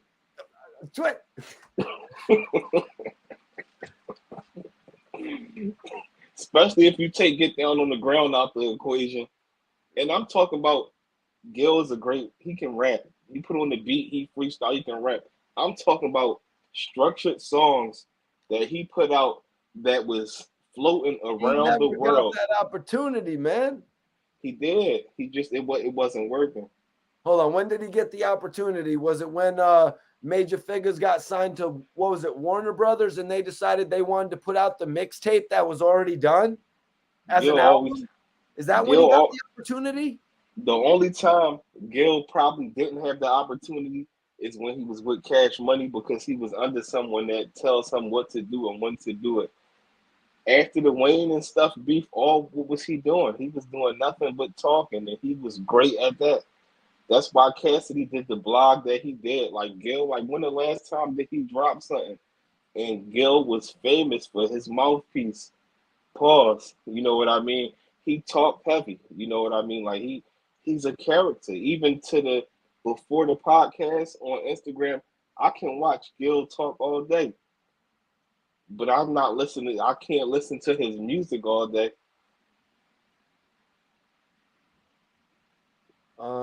Perm says Gillie would have just done features on G Unit. Facts. I agree. I agree. I don't think he would have been a star. So I don't think you can come in them type of deals asking for big money. But I think Gil made the smart decision for not signing.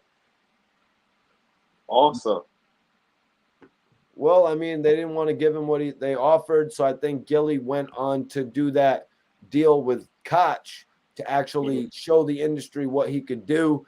But with signing to an independent, man, it's really not gonna work if you're not if you haven't already got that commercial push. that's true. Like that's just the way I feel about it. Like if you haven't got Some, that proper commercial push at first, I think that I don't know. You can push someone that don't mean they're gonna take off.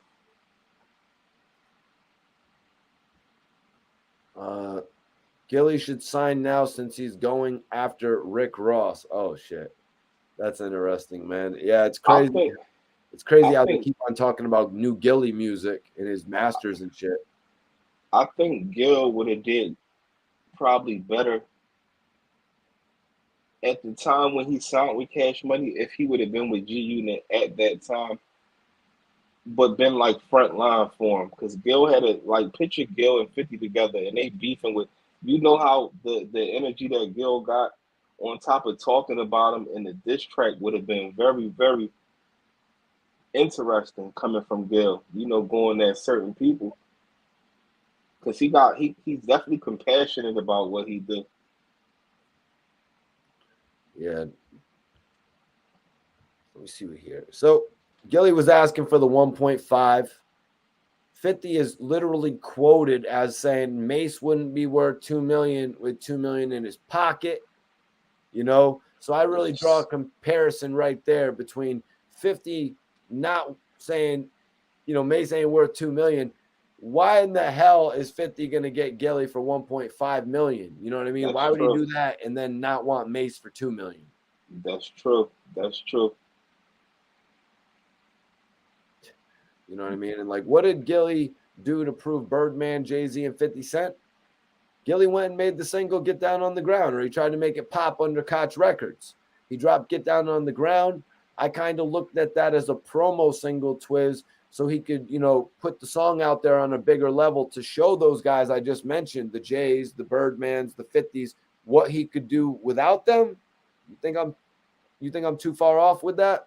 No, I agree. I think that he at that point it was like I can get money regardless. I'm Gil, but the hottest part about the song was the hook, and he wasn't even the one that did the hook. The hook was just catchy. So, yeah, Gillie the Kid not signing with G Unit. Would he have really been? Would you? What label? Let's ask the people what label they would rather see him on. You know what I mean? Let's talk about that a little bit. What label would we have rather seen Gillie on between the ones that he would say? You remember those old videos of Gillie saying, "You want me to throw it up? You want me to finish throwing it up?"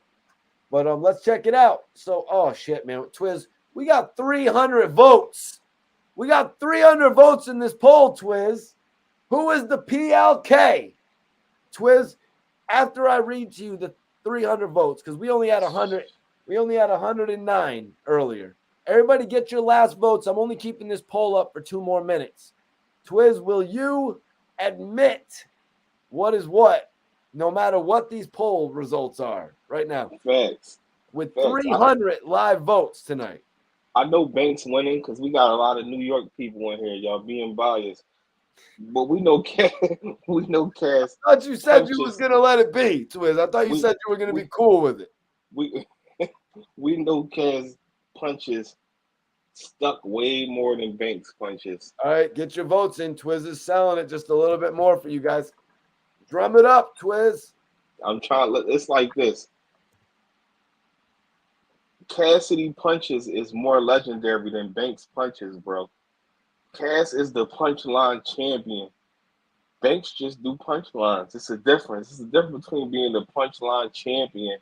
So you mean to tell me, all right, so if Cass is a better puncher, if Banks a better puncher than Cass, Hey, well, Rakim agrees with you, bro. exactly. Exactly. If Banks was a better puncher than Cass, do y'all think that instead of Cassidy battling Freeway that day, if Banks was in front of him, y'all think Banks would have won that battle? And we talking about all punches. Facts, Iceberg. Do y'all think that Banks can stand in front of Cassidy and they can battle with all punches and Banks punches is going to override Cass punches, bro? Are you kidding me? Banks was a superstar. That's the difference. Vote in the Y'all, poll, y'all, y'all. Twiz y'all, is drumming it up. You got 1 y'all, minute left to vote in this poll. you tripping. Cass got signed off of his punchlines. What did y'all talking about? Y'all don't know nothing about punchlines. If y'all think Banks punchlines is better than, I'm not talking about Cassidy today. My dog's house has a backyard. Exactly. Twiz, did Arsenal get Cassidy though? It's a different day and time. We're not talking about this battle rap stuff nowadays. We Talk talking to him, about Twiz. punches. Let him know, bro. I'm not talking about URL stage. I don't like Cass on that stage. I'm talking about an overall puncher. I'm not talking about nowadays. I'm not talking about nowadays. Are you kidding me? All right, so listen. So listen. In the early 2000s, who did Banks motivate to be a puncher? You think Banks motivated more people to be a puncher than Cass? All right, we got LA tapping in. Much love to LA. He says they both hard, but I got Banks, and I'm from Los Angeles. So in the chat, name one of Banks' hardest punchlines. Let's get the Banks' hardest punchlines. I'll read them out. You guys know I love reading those bars. And then we need the Cassidy fans to do the Cassidy bars, and Twiz is going to read them out. Right, Twiz? Facts. All right. I told y'all we're going to be debating tonight. Listen, we're debating tonight, Twiz. Cassidy got Jones, all his freestyles as punches back to back to back to back. And they all haymakers. Yo, you got one, Twiz. Cassidy, yeah, facts. I run through that snow like a reindeer. It's Cassidy. Get the name clear. I run through that snow like a reindeer. Twiz, you're gonna have to respond to this, bro. You done know. Salute, brother. Listen, I see the dead press colors. But I see the dead press covers. Salute to M1, no, man. He said my doghouse has a doghouse was a terrible line. Twiz, address that. Let him get the soundbite. That was a commercial song, bro. What is you talking about? It's a commercial song. It's a commercialized song. I'm talking about mixtapes. You mean to tell me Banks was punching more on mixtapes than Cassidy? Are you kidding me, bro? Salute Lone Wolf. That's our bro. Exactly. Right? That mean he got more. If he got more quotables, that mean he got more punches that stick harder, bro. Are you kidding me? Nobody was come on, New York, the streets. So you mean to are you kidding me, bro? Oh man. What about as far as on the playlist goes, Twiz?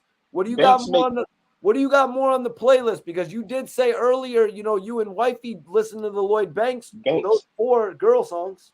Banks make better music than Cassidy. Cassidy is a better punchliner than Banks. See, Twiz isn't fronting you guys. He's keeping it real on all accords, man. I don't think Cass is good at making songs. But when we talk about punches, give that man his props, bro. Nobody was punching better than Cass when Cass was out. Nobody, bro. If that's the case, why you think Banks never challenged them? You think 50 would have put Banks in front of Cassidy, bro? Yo, bro, it wasn't the same way. Jay-Z and State Property was a lot different. 50 would have never put his artist up against Cassidy like that. No, what I'm saying is when Cass was out, Cassidy always said, I'm the punchline champion. Why didn't Banks dispute that back then? Twiz is asking y'all. Why didn't Banks ever dispute that? We got another bar from Cassidy. Thanks, bro. Cassidy punchlines are legendary. I'm a smooth boy. I send 8 balls to your corner. My strip like a pool hall. What's that song from? It's a freestyle joint, but Cass said I grind on the strip so hard I got blue balls. Like, are you kidding me, bro? Banks wasn't rapping like that. Banks ain't talk like 50. I mean like Cass. Did Cassidy ever do a victory freestyle? or that'd be I out of his element. I don't think so. But Cass was just going off of any beat that he went in on. Yeah. Cassidy mixtapes was disrespectful, bro. Are you kidding? Banks wouldn't have been able to. Are you? Come on, man. Exactly. Cassidy over Banks all day. Are you kidding me? Banks can't. Banks could have never destroyed nobody like Cassidy was destroying people back then. Everybody that's talking about Banks, y'all talking about like real songs he got out. He's punching in regular songs, bro. Are you kidding me? I'm talking about a all around puncher, bro. People wasn't even when Cassidy was out. Nobody was talking about Banks being a puncher. Who was talking about Banks being a puncher when Cassidy was out? When he got signed with Swiss and before he got signed with Swiss, punchlines was always connected to Cassidy, bro. Back then, Well, yeah, it was Jay-Z. Yeah, Jay-Z wanted to go and challenge Cassidy and all that when he met yeah. him with Swiss Beats. And Why ain't nobody go challenge Banks? Because he wasn't in the ranks. He got a great fan base. He make great music. His music is way better than 50 wanted Cassidy. to make 50 wanted Banks to be the next big thing in the music industry. You know what I mean? He didn't want to go back to But that but face-to-face battling because you know what that can no, do to your reputation, Twiz. but it's not even a face to face battling. But when you a beast and you a puncher like that, you ain't got nothing to worry about. Cassidy ain't have nothing to worry about. But I'm talking about mixtapes. I'm talking about like they was all putting mixtapes out back then. Banks was not punching harder on no mixtapes than Cassidy back then. 1 second, Trav. What do you mean? I salute to Jersey. You remember the whole era. The era is right there alongside each other, you know, with Cassidy technically making street music, but also making music for the masses. You know what I'm saying? The hotels, the can't get no betters. You know what I'm saying? My I, drink and my two-step, very similar to Lloyd Banks' formula in a way, Twiz. no songs I feel as though that Cassidy put out that was real worldwide on a commercial level. Whether it's I'm an innocent man, any of those, I don't count those for punch songs. Right. Banks, y'all might pull Banks main songs up and, and, Twiz, and count punches for that. Nanii says, wasn't Banks mainly for the ladies? Like I was trying to really state, that's how he was positioned to the television markets. Facts. Facts. Out with Carrie Hilson, a bunch of girls sitting in his lap. You know what I So mean? so Karma. so for everybody that's saying Banks a better puncher, y'all mean to tell me the same date, same time that Cassidy battled Freeway, if Banks would have been in front of him, do y'all think Banks would have got over on Cassidy? That's what you call punchlines. Punchlines was that whole battle right there. All right. Punchlines was Cass mixtapes. So let's take a look at these poll results, Twiz. Because we have 341 votes, Twiz. And Twiz, all the improve all the advice you've been given on Cassidy. It actually moved the poll up for Cassidy by 1%. The official votes is Lloyd. Actually, no, you got 2% right now because the ending votes are Lloyd Banks 80%, Cassidy 20%. Twiz. Hey man, You that's guys are just gonna make Twiz flip his shit right now, guys. you're not knowledgeable about punchlines if you saying Banks punchline. I can't sit up here and say 5 punchlines from Banks that was really like important to the hip hop culture. Banks didn't change the game with punchlines. Cassidy changed the game with punchlines. Now Twiz doesn't blaze. Twiz doesn't blaze.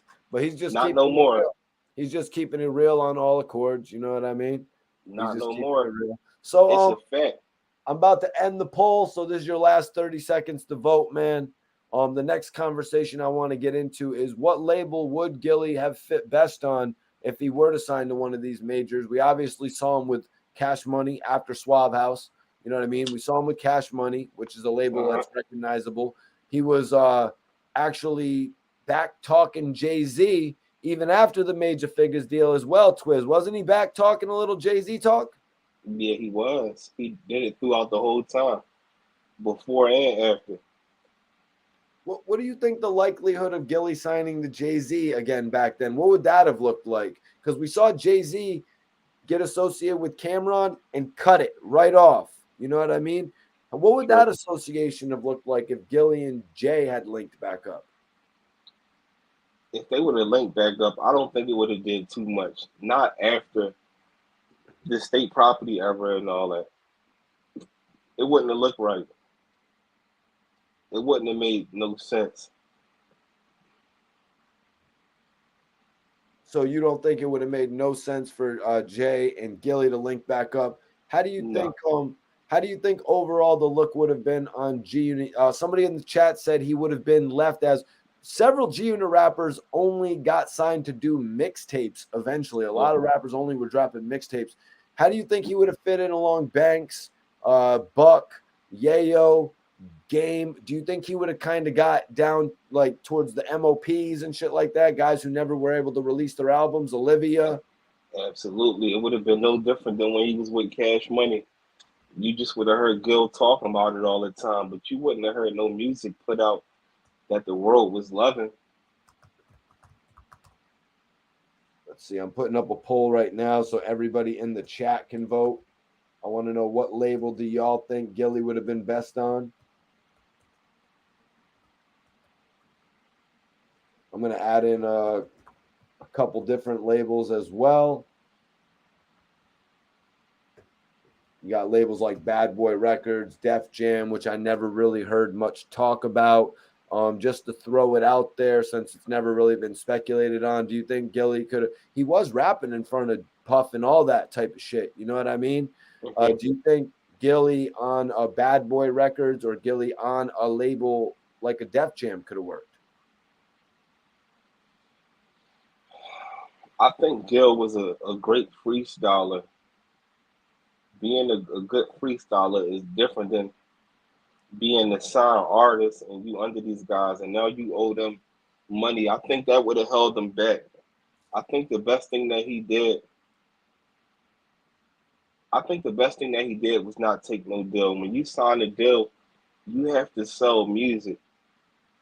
I don't think Gil was too good at selling music by himself. Well, I mean, shit. Look what ended up happening. You know what I mean? When he got a deal with Tamba Ali, they actually put together a song with Jeremiah. You know what I mean? But also Gillie had various relationships where like he signed with Tamba Ali at one point. He was working with Vin Rhames and being involved in several films. You know what I mean? That made sense. Yeah, he had several different things going on. You got artists out here that was like Gunsmoke and people like that, and I think if he would have rushed and signed the deal, he would have fell under the bracket of one of them type of artists because you can be a good rapper, you can have talent, but it's more to it when you selling music. Yep. I like what you're saying there, Twiz. He was smarter not to get tied up in it, in all of it. You know what I mean? It's evidently not going to work out. You know, when they wouldn't give him the numbers he was asking for. You know what I mean? Facts. That would have turned to a beef between him and 50 eventually. Oh, I mean, shit, that might have been, and honestly, you could say that might have been good for the numbers, but obviously it wouldn't have been good for the numbers. It wouldn't have been. You know, what's best for Gillie right now is what he's doing in podcasting and really showcasing his personality. 50 would have did better in a movie deal or like a deal with Power than he would have did with trying to do music under G Unit. He's a great character. His character is stacked. Perm says Gillie would have gotten into beef with Young Buck. How would that have happened? I don't think Gil would have gotten a beef with nobody from G Unit until the deal would have went sour. Then it would have been no different than the Cash Money stuff. He would have been going in on Buck and all of them. Probably everybody besides Banks.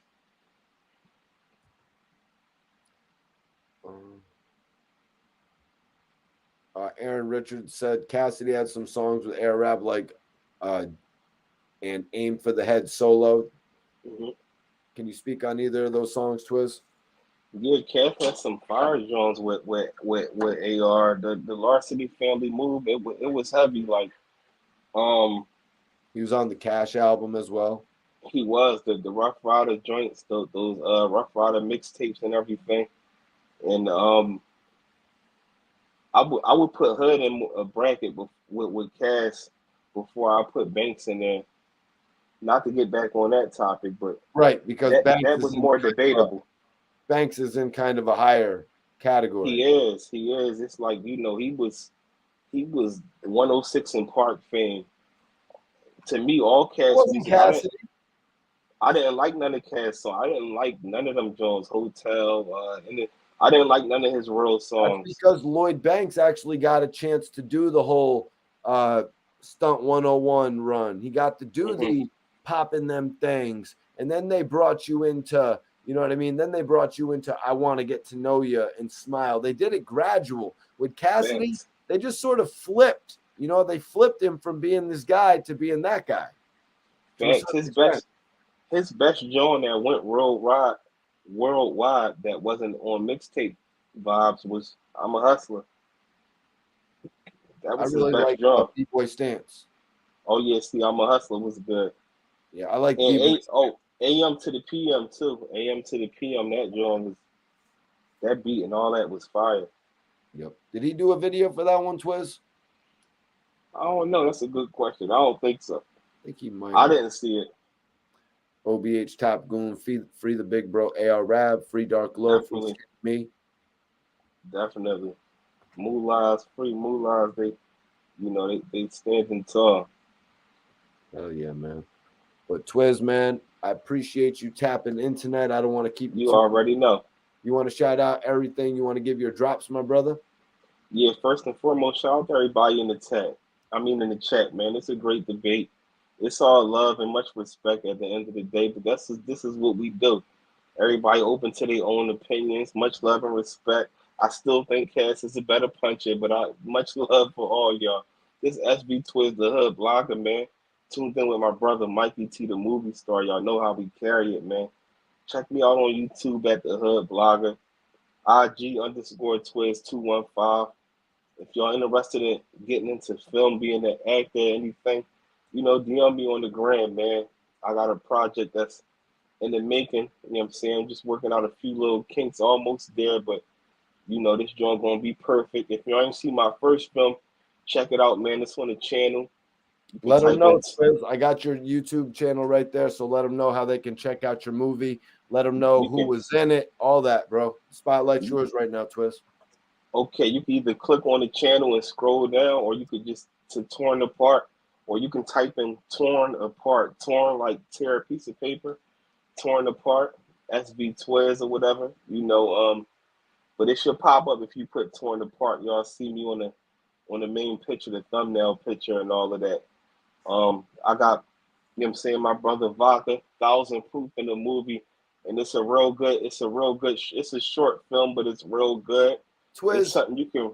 Twiz, break it down for everybody watching, man. How did you get Meek Mill's former associate, Dream Chaser recording artist, former Dream Chaser recording artist, Vodka in the movie, man, in the short film? So Break that down so for everybody, bro. so basically, me and Vodka, we from the same part of Philly.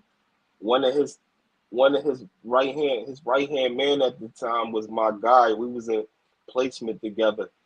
Um, you know, Shout out to Bo, rest in peace to him. He's no longer here. But it was, a connection through Bo basically, and us being from the same part of the city of Philly. So everything was organic, reaching out to Vok. And Vok is a real thorough guy, man. Still talk to him from time to time. And it was just a green light. It was no hesitation. And we did our thing. We had fun doing the film, but the film is very, very it's deep. It's real things that's going on in the film that the world is suffering from, and especially the city of Philly. Um, so make sure y'all tune in because it's just not your average short film. It's a message behind it, and it's a deep meaning to it. And stay tuned because I'm like I said, this next joint is in the making. If you're interested in being an actor or becoming part of the film crew or whatever, make sure y'all tap in. Iceberg, I appreciate you, bro. But keep your eyes open, man. We kicking the door in all angles, man. It's only right, you know what I'm saying? That's how we Everybody, carry it. click the link that I pinned up, and you can go see Twiz's film, Torn Apart. It's out now. Vodka's in it. You guys got to go tap in, man. Everybody subscribe right now. Appreciate you, Primo. Twiz, how long did it take you to film this short film, just so people can get an idea of how long if they were to get involved with a project? For that, it was a short film. It took us about a month. The trickiest part is getting everybody on these schedules and making the times meet up. And we shot it in the middle of the winter, so it was freezing and all that. But everything was organic, and it was just it was a great experience because appreciate you, Lisa. Definitely Yeah, appreciate man. Lisa. Salute to y'all both. This was a Fire Live for real. Definitely appreciate you tapping in tonight, Lisa. I hope you enjoyed the topics. We're always coming Definitely. with news. We're always coming with throwback topics. Right now, Banks. Lloyd Banks' album, The Course of the Inevitable 2 is out. So Shout out to Banks. we wanted to take a moment to remember the course of the inevitable 1. And this was the biggest story from the course of the inevitable 1. So go run those numbers up for Lloyd Banks, man. We even got Twiz in here. You know, he's got his opinions. That's why he's here on YouTube to showcase them. Facts. Appreciate you for tapping, Twiz. But you already know. You were saying it was about a month. I'm sorry.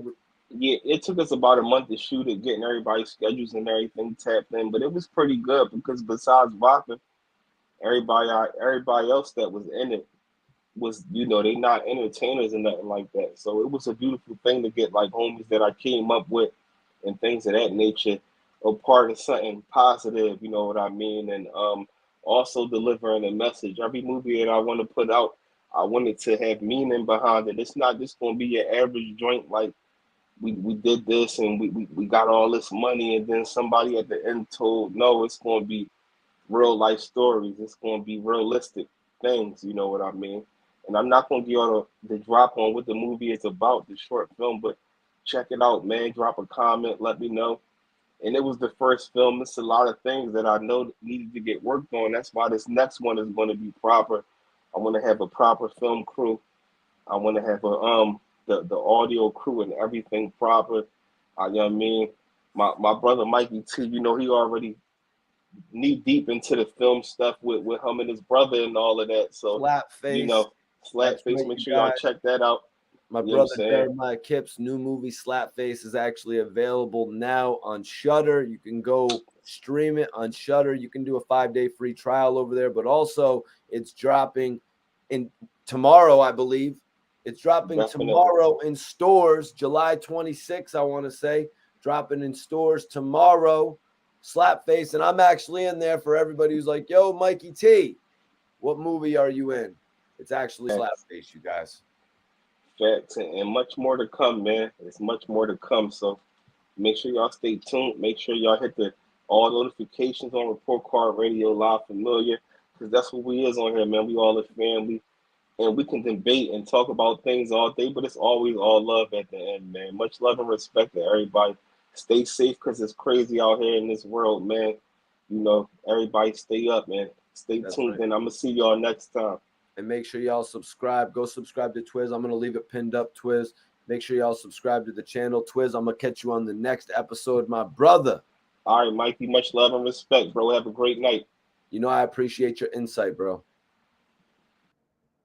That's my brother, SV Twiz, my co-host right there from Philly. He is known as the Hood Blogger. Like he said, he has an opportunity for y'all.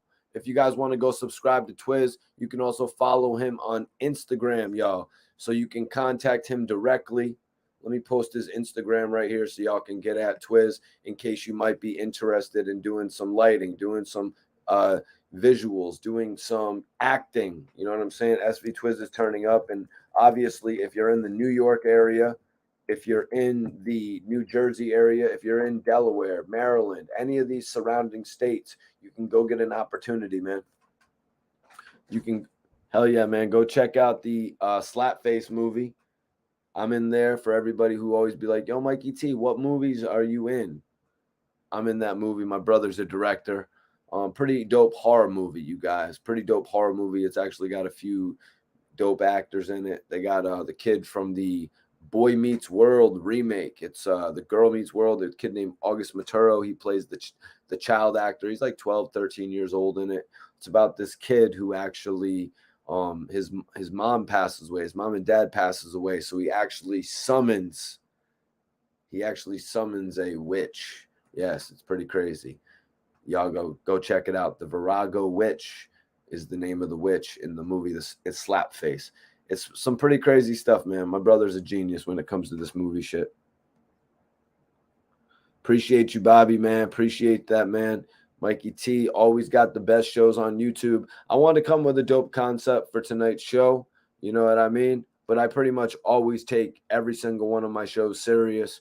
I really appreciate you all for tapping in, man. Tonight we had to talk. We had to talk G Unit tonight. Tonight we had to dig back. You know what I'm saying? Tonight we had to dig back.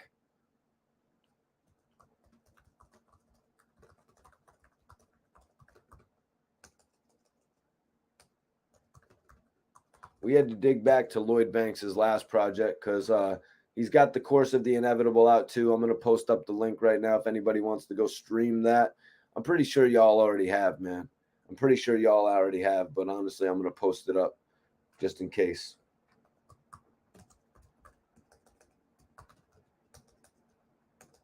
Go check out Lloyd Banks' album, COTI too.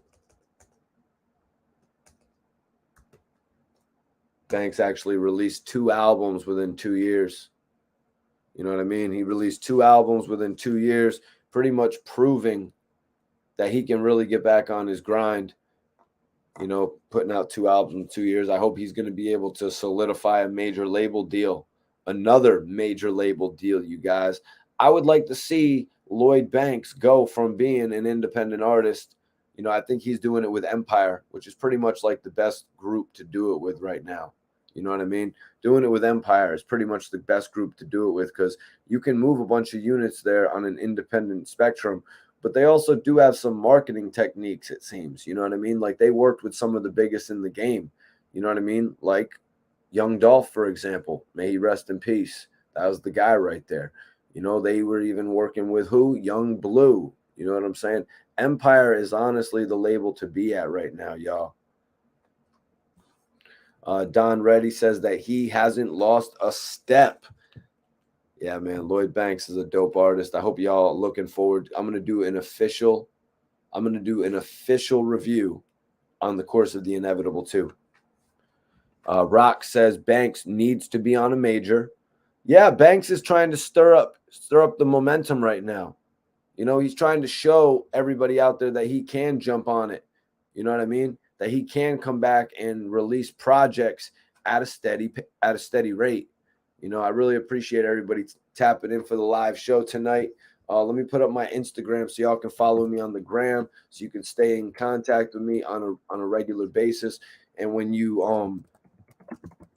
log in and follow me on Instagram, you'll be able to tap in on my live videos on Instagram, so you'll always know when I'm going live. But on here, you can also hit that notification bell. You know what I mean? Hit that notification bell so you never miss one of my live videos, you guys. Expect a lot more topics coming out, whether it's flashback hip-hop topics, because you know what I mean? We just got so much to talk about, so much to explore. Let me see. Tom says, I think Banks may have waited too long to get this fire lit. You think Lloyd Banks may have waited too long to get the fire lit? You know, look at the situation from The Rotten Apple to Hunger for More 2. You know, even though he had a majorly successful record with Beamer, Benz, or Bentley, Hunger for More 2 didn't really do that many units, at least first week. You know what I mean? It didn't push the Hunger for More to doing great first week numbers, even though he had a major single. But Trust Almighty is 100% correct when he says better late than never. I agree with you 100%. The fact that Lloyd Banks is here really putting in that work. The fact that Banks is actually here putting in that work, you guys, it shows that there could be something to come from this. Lucci says, Empire is the new Koch. Empire is the new Koch Records. 50 hated Koch. Yeah, but 50 understood the necessity of Koch. We all remember, excuse me, we all remember when Prodigy was going to go out to serve 3 years. 50 Cent let him out of his G Unit deal so he could release solo material with Koch, put out 2 albums with Koch. You know what I mean? 50 obviously knew the necessity of a Koch Records. Okay, Don ready. Don ready. Everybody, open chat questions are allowed right now. I'm doing open chat questions at the end of my live podcast. I always do them. Right now, you're watching the Mikey T, the Movie Star podcast. That's right.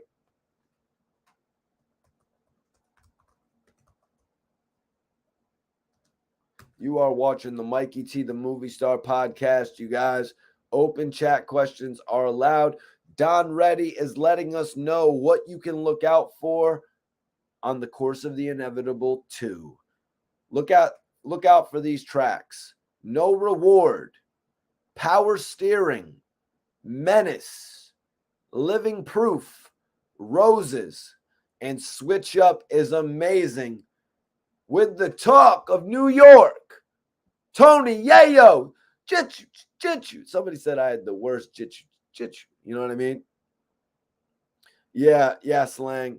Yeah, slang music. 50 did take issue with Koch at that point in time and dissed Koch because he was taking shots at Cameron when he was saying, you know what I mean? What happened with MOP and G Unit? You know, MOP said that they did a lot of touring with G Unit where they were able to make some bread. You know what I mean? So they did say that they made bread while they were working with G Unit.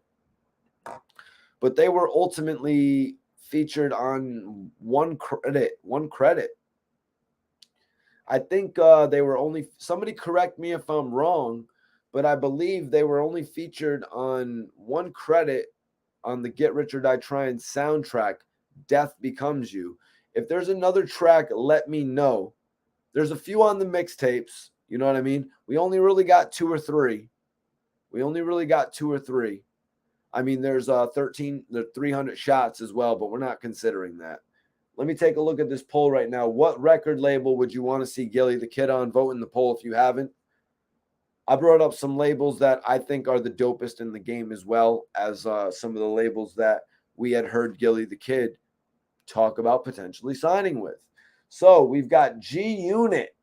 G Unit has 34%. 34% of the people want to see Gillie on G Unit. 19% of the people want to see Gillie the Kid on Rockefeller Records. 10% say Bad Boy. I'll admit that one might not be the best fit. You know what I mean? Gillie the Kid in a shiny suit. Don't know if that's really going to work. You know, shit, man. And then we've got Def Jam with 36%. Def Jam is the number 1 label right now in the chat that Gillie the Kid should have went with. Old Classic. What do they say? Old Faithful. You know what I mean? Def Jam, obviously, legendary label. Classic CEOs. The best of the best have worked at Def Jam. I would have to agree. Gillie could use a fit like that more than a label like a Bad Boy, for instance. You know what I mean? Not saying anything went wrong with French Montana or Machine Gun Kelly dropping over there. That wave was pretty good. You know what I mean? But then they also had Cassie, King Los, and Red Cafe, who really didn't move any units. Salute to Red Cafe. He always shows love, though. And he actually had an amazing record with Rick Ross. Sorry, I'm gonna play that after the stream. Let me relax. It took me back to the club. When I go to the club, when I go to the club, when I stand on them couches. What was that? Somebody tell me in the chat. What was that yoga? No. Excuse me. What was that Red Cafe and Rick Ross song? Krishna Wainwright says Gillie would be good on good music. Gillie would be good on good music. It's a great thought, Krishna. Tom says Red Cafe was dope. Yeah. Red Cafe really was amazing. And he had an opportunity. He had a really good track with Ross that I guess Diddy put together because, Diddy and Ross were working hand in hand at that point. They were working so closely together when Ross was making those final steps at becoming a superstar, a solidified superstar. You know what I mean? Ross went from here to here, solidified superstar.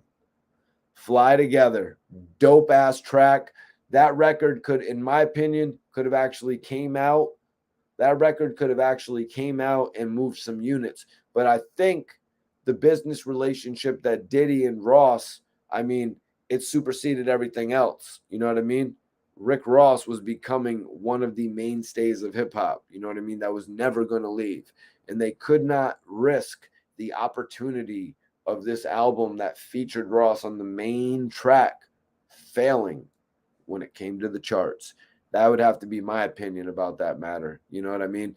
But in reality, I think that would have been known as one of Rick Ross's biggest helpings of a single assist for Red Cafe.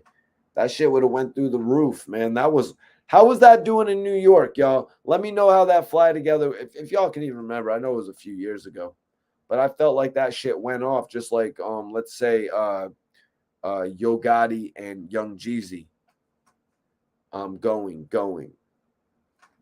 back to the bank. Rest in peace to Mac Dre. All I do is sling it.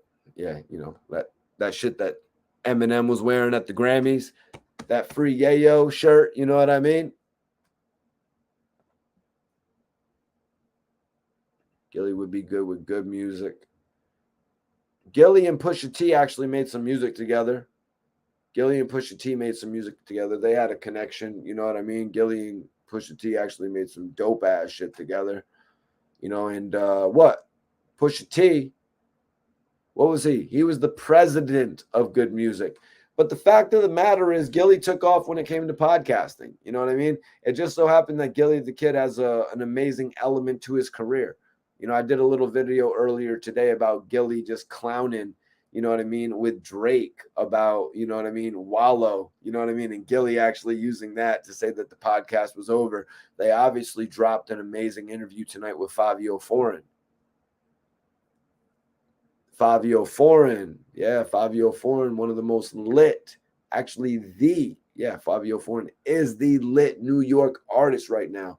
Alicia Keys, you know what I'm saying? Kanye West, just everything he's been doing for the last few years to really solidify his name. And then the things he still does for New York to solidify new groups like the Lobby Boys. You know what I'm saying?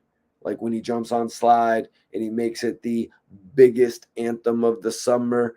When these artists would come out with the biggest anthems of the summer, that's another duo I see getting a major label deal. I want to see Lloyd Banks get a major label deal. I want to see the Lobby Boys get a major label deal. Benny the Butcher got that deal with Snoop Dogg, Def Jam. I can't wait. For Benny's Def Jam album. Also, you know what I mean?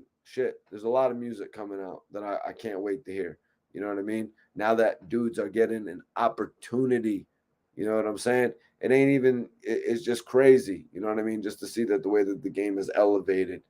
Benny can still put out the Tenor Talk projects, but we also can still be in anticipation for his major label debut.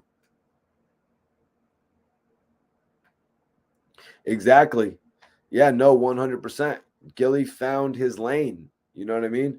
Gillie found his lane when it comes to podcasting. Gillie found a way to use his voice and actually make the most out of it. It goes back to what I was saying a little bit earlier. 50 Cent popularized, you know what I mean? 50 Cent made it popular to talk at the end of tracks, to start talking shit at the end of tracks. Gillie the Kid took that a step further and put that all over the blogs on the internet. Now, yeah, shit's just crazy, man. Gillie the Kid got that shit on lock right now, man, when it comes to this blog and shit. The quickest to come up in the blogs, you know what I mean? And that's all salute to Joe Budden, you know what I mean? One of the innovators, somebody that's given me an opportunity. That's why I could never Never say anything wrong about Joe Budden, because he gave me an opportunity when nobody else would. And plus, Joe Budden's a really good artist. You know what I mean? Joe Budden's a really good artist. It just so happens what happened with the whole pump it up situation. The music industry was a different place back then, you guys. You know what I mean? The music industry was a different place back then. You know what I mean? But he came back with the Mood Music series and really proved what he could do with the game, what he did with Slaughterhouse as well. You know what I mean? Getting a chance to interview Royce the 5'9". If you haven't seen that, go check out my interview with Royce the 5'9". Very good piece. Royce kind of explained the beginning phases of Slaughterhouse to me, you know, which was amazing to hear the story of that. You know what I mean? Slaughterhouse coming together. That's another part of Joe Budden's career right there. Yeah, Joe raps his ass off. That's for damn sure. And you know what I mean? Joe also does an amazing podcast. You know what I mean? The way that he continuously does it. You know, that's what it's all about, consistency. That's what I always did with my career. You know what I mean? When I was interviewing people in the game, it was always about consistency. It was always about getting to your next project, making sure that you could put out the best content on a weekly basis. You know what I mean? But sometimes you would focus on an interview. You know what I mean? You get an interview, a little 60-minute interview. You'd put out a few clips every week and shit like that. You'd focus on it like that as well, man. That's what I did with my career, you guys. And I would put it on the top hip-hop websites. Come on, man. Budden is definitely a good artist, man. What do you mean good? Great. He's a great artist. Go listen to Mood Music. 1, 2, 3. Need I say more?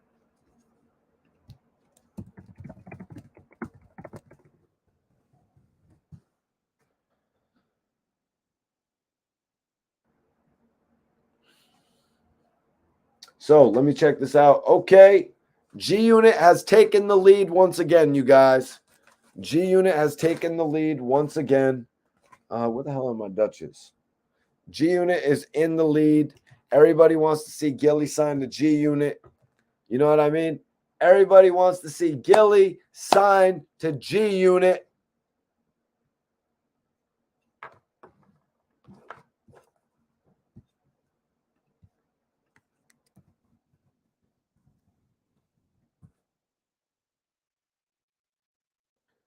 It was a Jay-Z Pump It Up freestyle, I believe.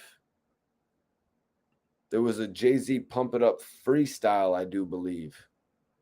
I do seem to remember hearing that shit. Obviously, I haven't heard it in mad years. I didn't really like the way that Joe Budden got put out in the industry when they did Pump It Up. You know what I mean? I was kind of like thrown off by that. You know what I mean? I was kind of like, I don't know. I'm not really digging the way that this song is. Obviously, it was all over the radio. You know what I mean? Obviously, it was a get hype joint. You know what I mean? Get hype joint, but I knew there was more to Joe Budden.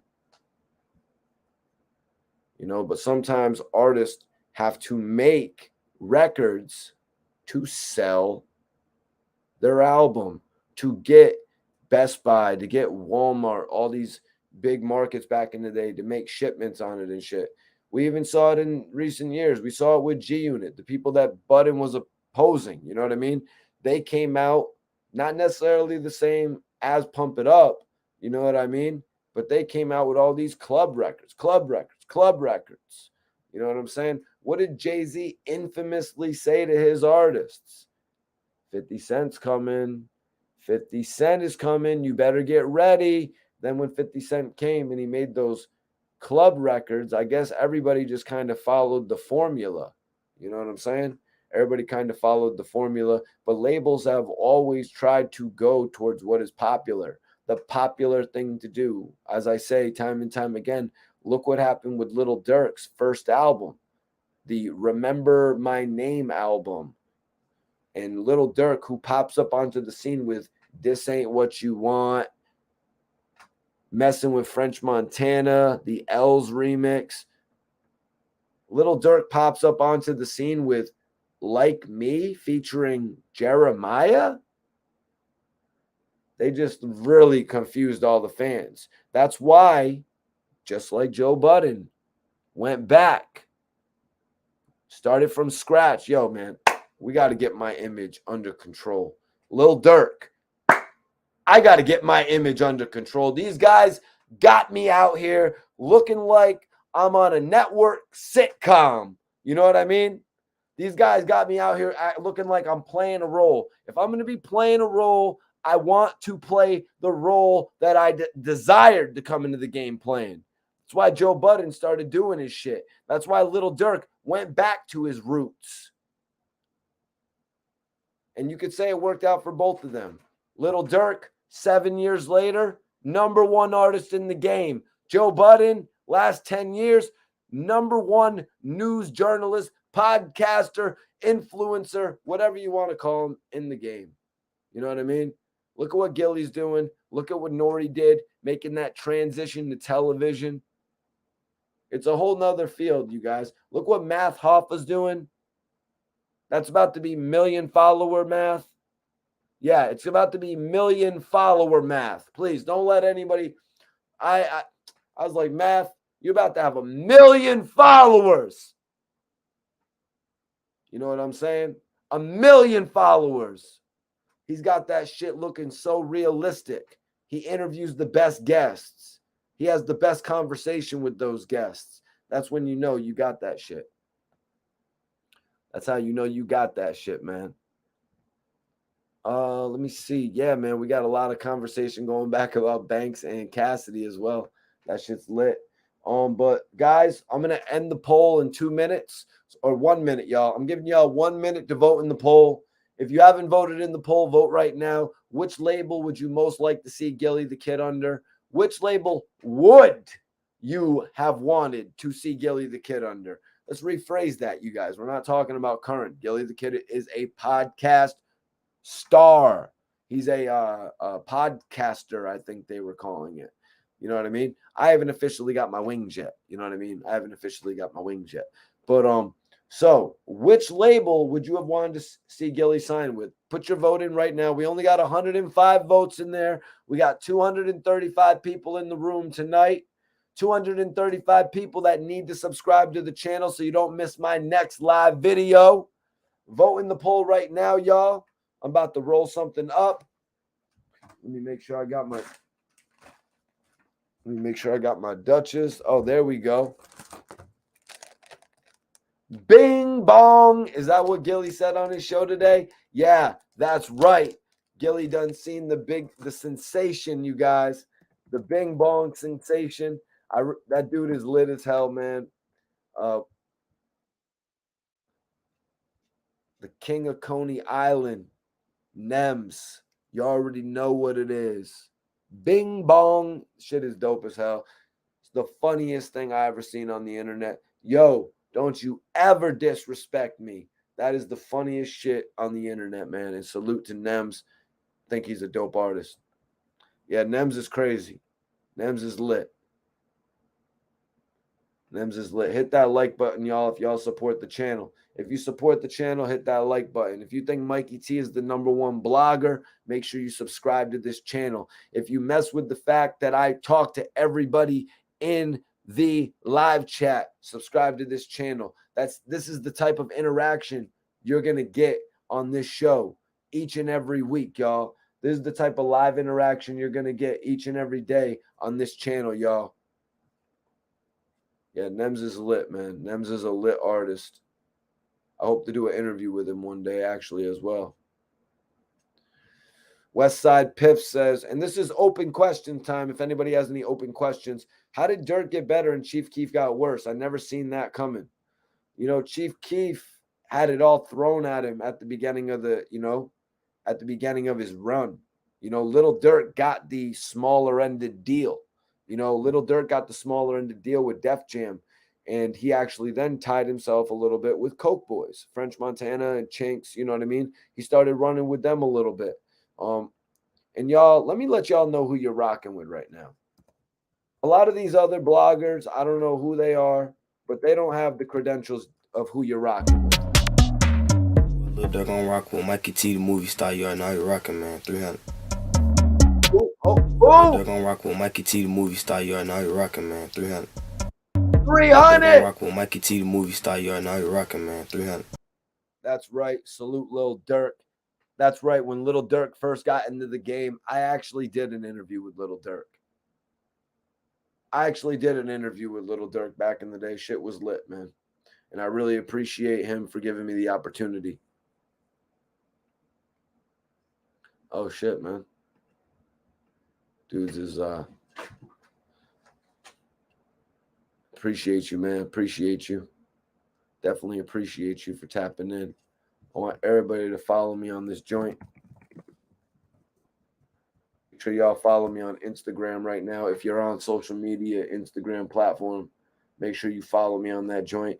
All right, last vote, y'all. I'm about to end this poll. It looks like G Unit is taking the number 1 spot. Def Jam is number 2. Well, G Unit has 41%. Def Jam has 32%. Rockefeller has 19%, and Bad Boy has 7%. So I'm going to end this poll right now, you guys.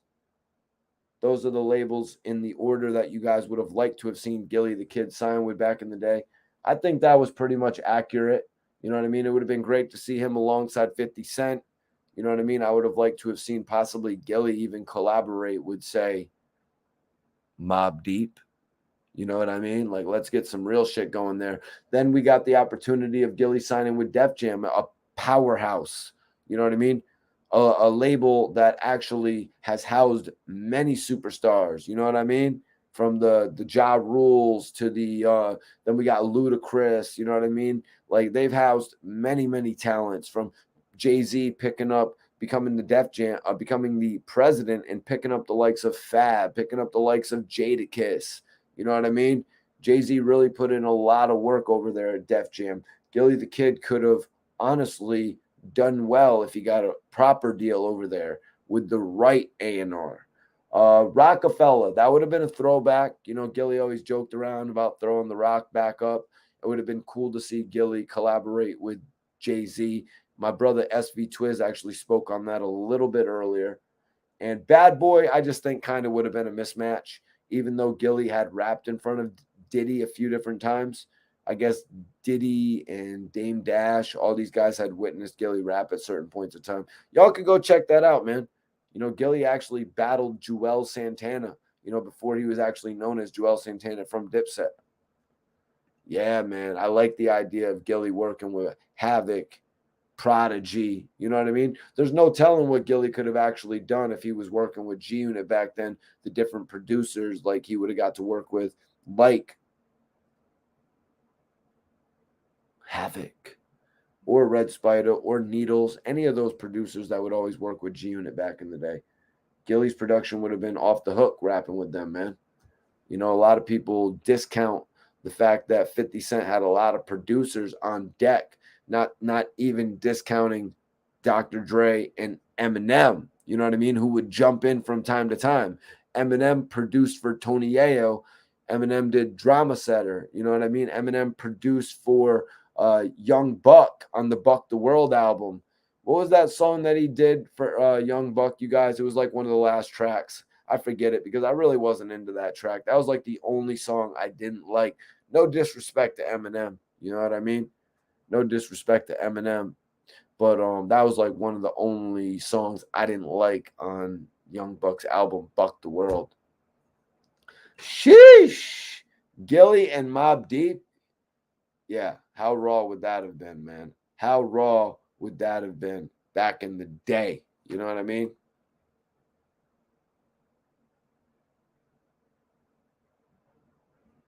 Gillie on them Just Blaze beats in early 2000s would have been fire. Westside Piff.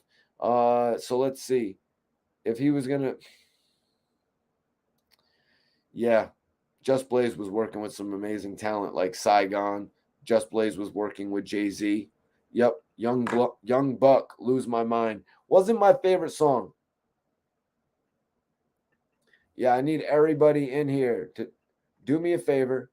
Everybody in here, if you're in New York, I want y'all to support an upcoming show, y'all. I want y'all to support an upcoming show. I want y'all to come out. Write this down right now. Come out July 27th to Drom NYC. I want y'all to hit that link in my description right now. I want y'all to come and see BelaKay and Kensah performing their latest single, Right For You, live. Check it out. The link is in my description for everybody tapping in right now. This is a 21 plus event. Tickets are $30, but the first 25 people that say Mikey T sent me, if you're in the New York area, Connecticut, Jersey, you know what I mean, close to the vicinity of the Drom, just say Mikey T sent me, grab a ticket, and we will get you a picture with the Lobby Girl herself. She's featured on the Lobby Boys album. That's her, BelaKay. It's the Lobby Boys for me. BelaKay will get you a picture with her, y'all. So that's something I want to offer to everybody in the chat. I'm going to offer you an opportunity to meet future celebrity, upcoming, you know what I'm saying? BelaKay, just tap in, y'all. Let me get you her IG too, so you know I'm not capping. Let me get you her IG too, so you know I'm not capping, y'all. I don't want anybody in here to think that I'm capping on this shit. Okay, that was good anyways. That was me.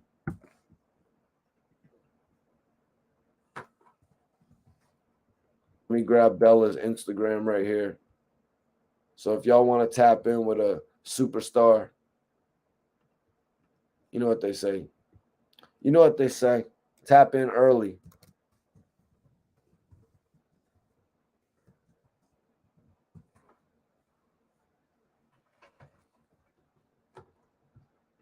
Buck, Look at Me Now is one of the best rap songs ever. Notorio, what's up, bro? Appreciate you for tapping in again, man.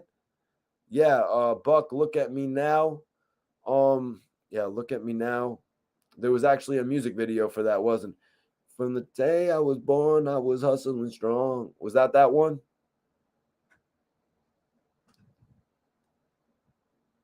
Now they got their hands out like I owe them something. Something like that, right? From the day I was born, I was hustling strong.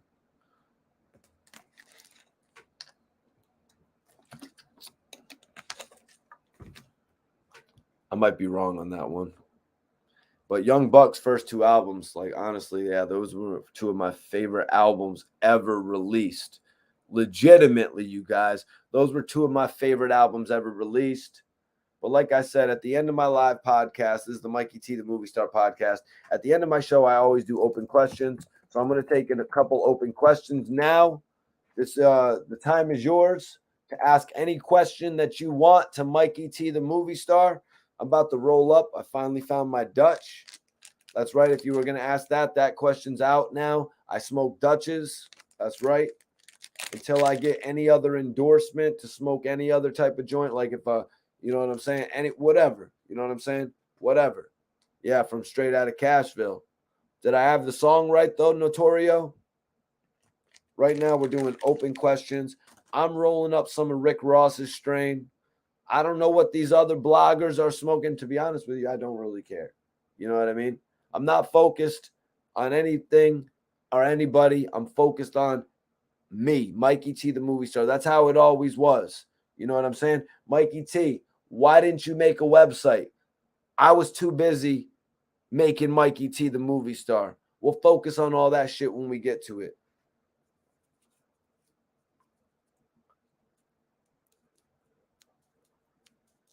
Let me break this Dutch down.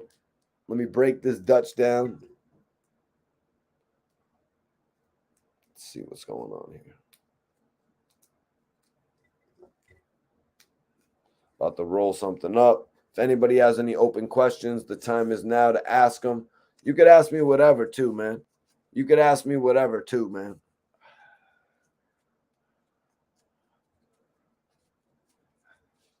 You could ask me about interviewing DJ Khaled. You could ask me about interviewing French Montana.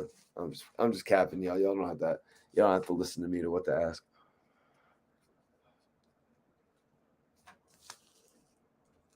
I'm about to roll this Collins Ave up because I really want to see how it's tasting. I really want to see how this Collins Ave is tasting, you guys.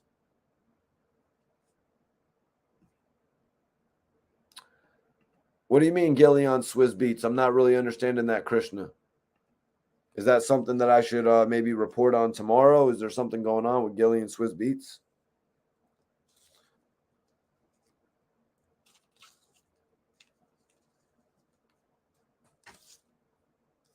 About to roll up this Collins Ave.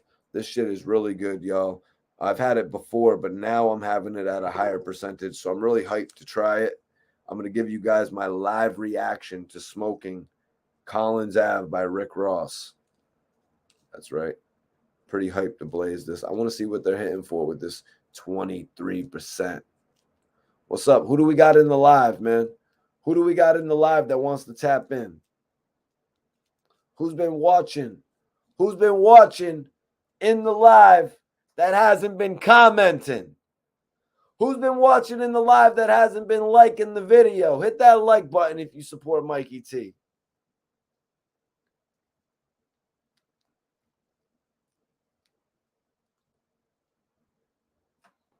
'50s Get Rich or Die or Power of the Dollar album. Yeah, I was thinking maybe I'd have to do like a compare and contrast or something. Because, I mean, doing Lloyd Banks' new album is going to be dope. You know what I mean? Appreciate you, everybody, for liking and subscribing. Make sure you like and subscribe so you can always get the content. We got London in the house. I'm in London.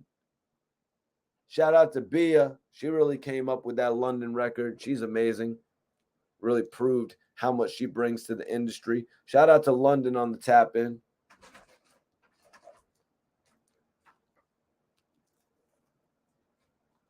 I want to go to London.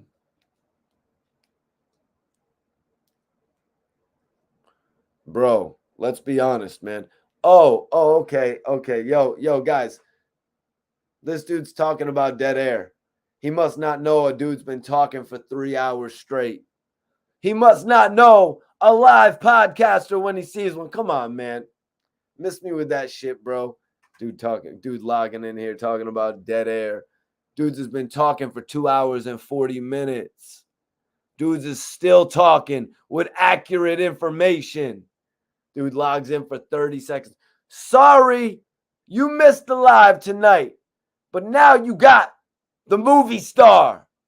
And everybody knows that when the movie star gets going, you can't stop it. I'm like that new age crazy rapper that comes onto the scene.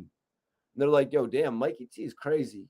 You don't know what Mikey T is going to do on his live. You don't know what he's going to say on his live. You don't know what story he's going to speak about on his live. Hell yeah, right there, my dude Tom Dukes. Appreciate you, man. Said, yeah, you've been on for a minute. Longest podcast I've watched. And I appreciate you for watching the podcast tonight. My dude said, I'm rolling up. Now, what you rolling up, bro? You know, when you say you're rolling up, you got to let me know the flavor.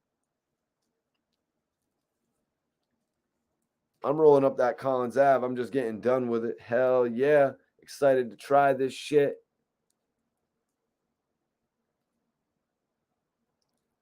Yes, Will Smith that like button. Will Smith that like button if you got love for this chat, if you got love for this video, if you got love for the way that I put this content out, if you want to see more content like this.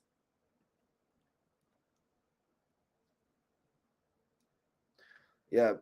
Oh! They want to diss Mikey T, but they think like, oh, I'm going to diss Mikey T, and he's not going to have anything to say. Bro, I'm like one of these battle rappers. I'm like one of these battle rap bloggers. You don't want me to go for 3 minutes. I'm going to go like Cassidy. I'm going to go for 12 minutes. I'm going to just keep going off for 12 minutes. Shout out to Cassidy. I really appreciate him coming onto the channel, though, too. One of my favorite interviews I've ever done. Yeah, so go check out that one, too, y'all.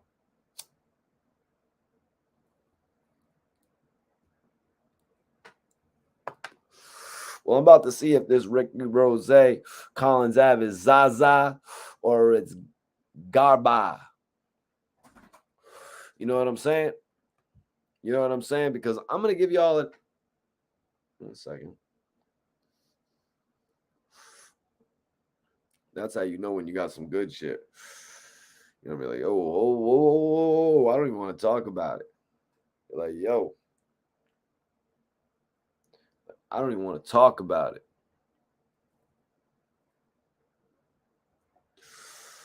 Let me get another poll up for you guys. Let me get another poll up for you guys right now.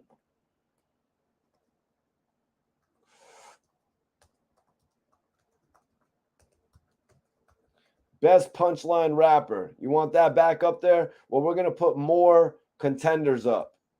We're going to put more people.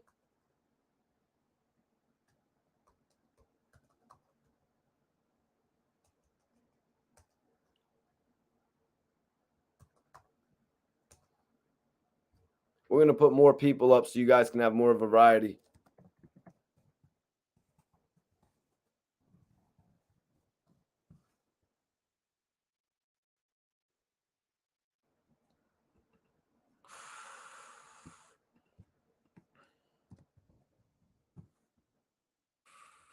Okay, I got it. Perfect.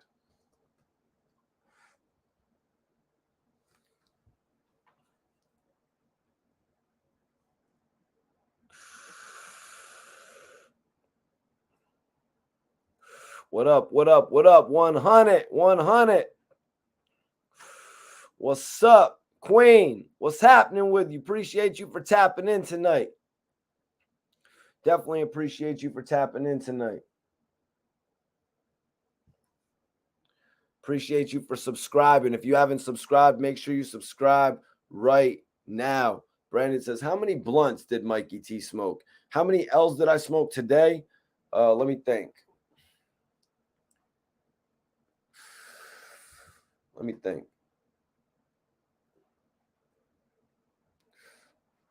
Lemon. Got the lemon pepper. I got the Madrina. I got the Collins Ave.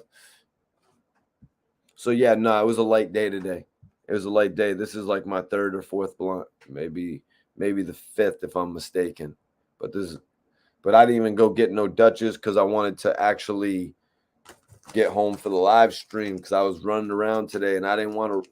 Man, why did I do that? I didn't want to run all the way to the other side of town to get to the Dutches where they got a deal. You get like 4 packs for like $8. I'm like, well, what? I'm like, yeah, let me go over and grab those. But if I get them right down the street, you just got to be smart about it. You know what I mean? Sometimes you got to be smart about it. Like, come on, man. I'm on this shit. I'm on this shit tonight. I'm doing this live video. I'm not really all that focused on smoking. I want to come on here and do my live shit. Plus, I know this cookies shit, this lemonade shit is going to get me zooted anyway. So I'm not really going to need to smoke 6, 7 blunts. You know what I mean? So I really wasn't all that concerned. I've been smoking lemon pepper. I've been smoking Madrina, which is actually, look at this Madrina, you guys. Look at the percentage on it. It's right there. You see? 25%. 25% nearly on that shit. You're like, what? That Madrina's lit, you guys. Smoking on gelato cake. Let me know what you're smoking in the chat. What you smoking? What are you smoking? I'm shouting out everybody that puts out what they're smoking. Let me know what you're blazing. Oh, damn. Let me know what you're smoking on.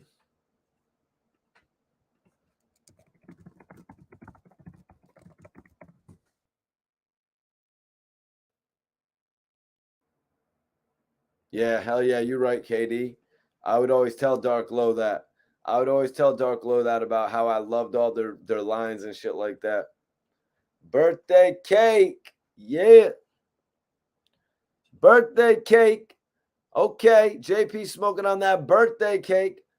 How's it smoking, bro? What you got over there? A raw cone or something like that? You already know I got my Dutches and shit. What's everybody smoking? Let me know in the chat. I want everybody to put it in the chat. I'm shouting out everybody in the chat that lets me know what they're smoking. All the other bloggers, they haven't been blogging tonight shouting out their chat. I'm sorry, but none of the other people that went live tonight did this where they talked with their chat. That's why you guys are going to need to tap back in here because I make your voices matter and we all make this shit count. All right, so anyways, what you smoking, y'all? King Jess King Jess is still on that Gorilla Glue. Why not? One of the best strains. I'm sure you got yourself, would you get a little halfie of that or something like that? Would you get a little O? Would you get a little O-ski? I went and grabbed a half. I grabbed the 2 of Madrina. I grabbed 2 of Madrina today, 2/8 of Madrina, and the Collins Ave at 22.3%. And the what was the other one I grabbed? The lemon pepper. Only reason I grabbed the lemon pepper today is because it was finally testing at a high rate. The shit was finally back to 20%. The last 6 months, lemon pepper has been at like 13, 14%. I shouldn't have gone for it, though. The lemon pepper didn't really do it for me. Indicut says, yeah, 25% is a high count. Yeah, it was the highest one, man. So that's why I decided to actually do 2/8 of it. I was like, you know what, man? Rather than get, because what was the other option I had? I was going to go with Snow Montana. But the Snow Montana was honestly only testing at 20%. He says, in the cut says, I'm smoking Bad Girl and Castaway. Those are some interesting names, man. You're smoking on some Castaway. I wonder where the hell that's going to end, where you're going to end up smoking that shit. Tangelo Flow. Glizzy. What the hell is that? I'm going to give that one a Google search real quick. Tangelo Flow, huh, bro? Tangelo Flow strain. There it is right there. There's that Glass House Tangelo Flow. Miss me with the 21 shit, man. See your body and mind on a cruise control and let Tangelo Flow take the wheel. You was on some intricate shit, Glizzy. That Delta 8, bro. I never heard of Delta. I mean, I heard of it. Let me check it out. Let me finally check it out. Delta 8. Let me take a look. Let me see what this shit looks like. Let me bring up the images. Everybody's like, oh, damn, that shit looks fire. I ain't even going to lie. That shit looks fire. Pineapple, coconut, vape. What percentage is it, Queen? Oh, KD smoking on that OG Kush. Old classic. Old classic. I love OG Kush. I just can't really get my hands on it. For some reason, they don't have any OG Kush around. What I have been able to get my hands on, though, is some of the carts, like the Bubba carts and shit, which is pretty good because it honestly tastes like you're pulling back on some straight up good OG. Jalen smoking on some sour D's. All right. That's one of my favorites right there. I mean, it's slowly creeping. You know what I mean? It's slowly creeping, though, as one of my least favorites because I just haven't been able to find that real dope-ass sour diesel that I would get back in the day. Like, so it's slowly creeping out of my top 5, just to be real.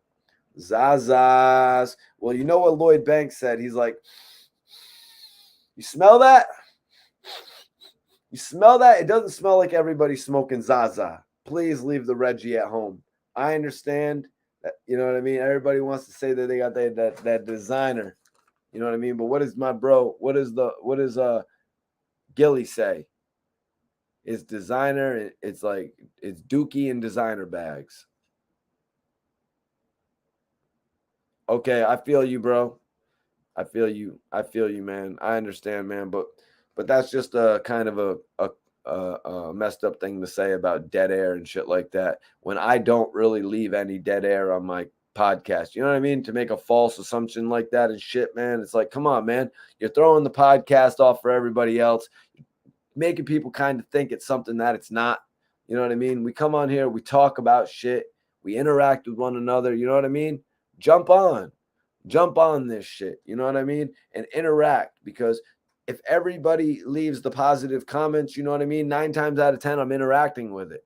You know what I'm saying? So, oh shit, Jess, a nice half ski. That's what I like to hear. That's usually how I like to cop. To be honest with you. How do y'all like the cop by, man? People is like, yo, Mikey T, how do I like the cop? Yo, stop asking that cop-ass question, Mikey T.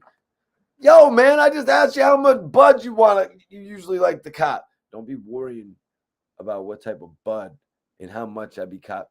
Whatever, man. I was just trying to make conversation, to be honest with you. We'll move the conversation along, Mikey T. What it is, man. Yeah, I like to grab a half, man. Kush Mints. Kush Mints. Shout out to Freeway Rick Ross. He has a Kush line too. He has a Sherb Mints line as well. His shit is lit. You don't know says he's puffing jet fuel gelato. Jet fuel is one of the best weeds. Jet fuel is one of the best weeds. Who in the chat? If you smoke jet fuel in the chat, put your thumbs up right now, y'all. Put your thumbs up in the chat if you smoked jet fuel before. Kenny Mack said he's smoking on that Runts. Runts, one of my favorite, but we don't got a high strand of it right now, Kenny. Right now, I only got like an 18.5%, and I'm not really going to rush to spend my bread. You know what I mean? I'm not going to really rush to go cop some 18.5% weed. You know what I mean? I smoke the weed. I don't let the weed smoke me. 18.5. You better sit on the shelf. You better sit over there, all the way over there on the shelf until you get a little bit more potent. Then you can come back to Mikey T. That's just how I feel about it, to be honest with you guys. I'm not messing with that shit that's a lower level. You know what I mean? Even this week, you know what I mean? I'm like, yo, let me just grab a half just to see what it do. Even though I probably should have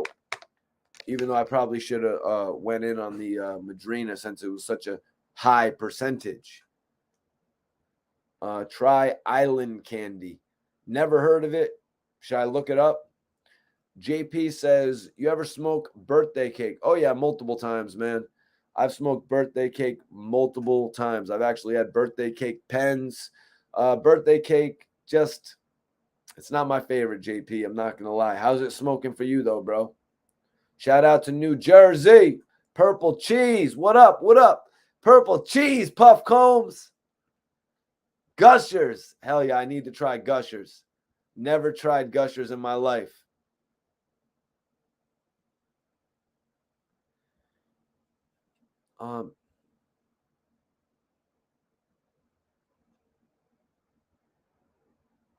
Shot by J Max, like, don't even ask the name no more. I'm high though. J Mac, what up? Good to see you back in the chat, bro. Martian Candy Moon Rock. Irvin Blow Sr. Yeah, I still need to get my hands on some Moon Rock, man. You know?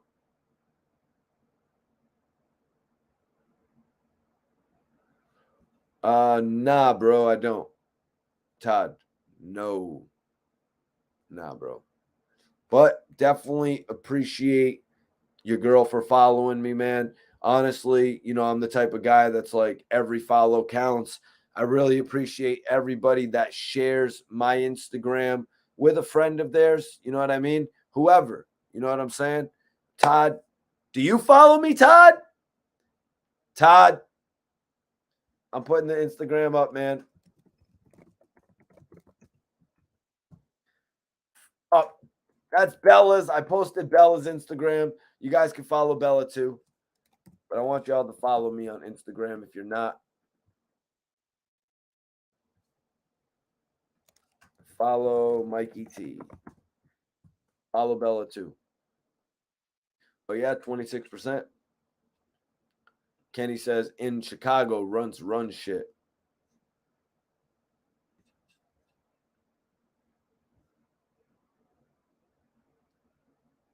Yeah, Biscotti's cool. That shit puts me down, man. That what was it? Yeah, the Biscotti. Like I tried it. It was only 16%. I was like, man. I was like, hold on one second. I'll get to your comment in a second, Mike. But yeah, I tried the Biscotti one time. You know what I mean? I tried the Biscotti one time and I'm like, I liked it. You know what I mean? I got it at this festival. Biscotti's always had a great name. You know what I mean? It's always had a great reputation. I tried it. It was awesome. I got like a quarter of it or something. So I go to the dispensary and I see Biscotti only 16%, 15%. I'm like, what the hell is that? One of the things Biscotti has working for it, though, you guys, it's an indica. When I smoked that, I eventually decided to get an eighth. You know what I mean? I'm like, all right, let me grab an eighth since I'm grabbing all these other eighths. You know what I mean? And I'll give it a try. I smoked it. That shit is straight up indica, you guys. It puts you right down, right to sleep. It's one of those type of buds. That shit put me to sleep. So I've finally found out the difference between indica and sativa. You know what I mean? I finally found out the difference between the two in the way that they smoke. Yeah, Massachusetts got some fire. Yeah, Christian says either a half or a full. Yeah, same with me. Same with me. Pretty much, but an ounce is pretty much all you're allowed to buy at the stores anyway, so it really doesn't make any sense. JP, I haven't had a chance to try that, man. I really need to get my hands on that, but in all honesty, I haven't tried Wiz's bud either. I've tried Ross's. So Ross has his bud pretty available. You know, he has a deal, I guess, with Lemonade or something like that because he does lemon pepper, he does Collins Ave, and he does pink rose. And he Collins Ave, lemon pepper, pink rose. I think that's it. So yeah, I've only tried Ross's. I haven't tried Wiz's, which is crazy. I've not tried Wiz's bud, which is crazy to me, you guys. But yeah, we've been going for 3 hours on this stream. I really appreciate y'all for tuning in tonight.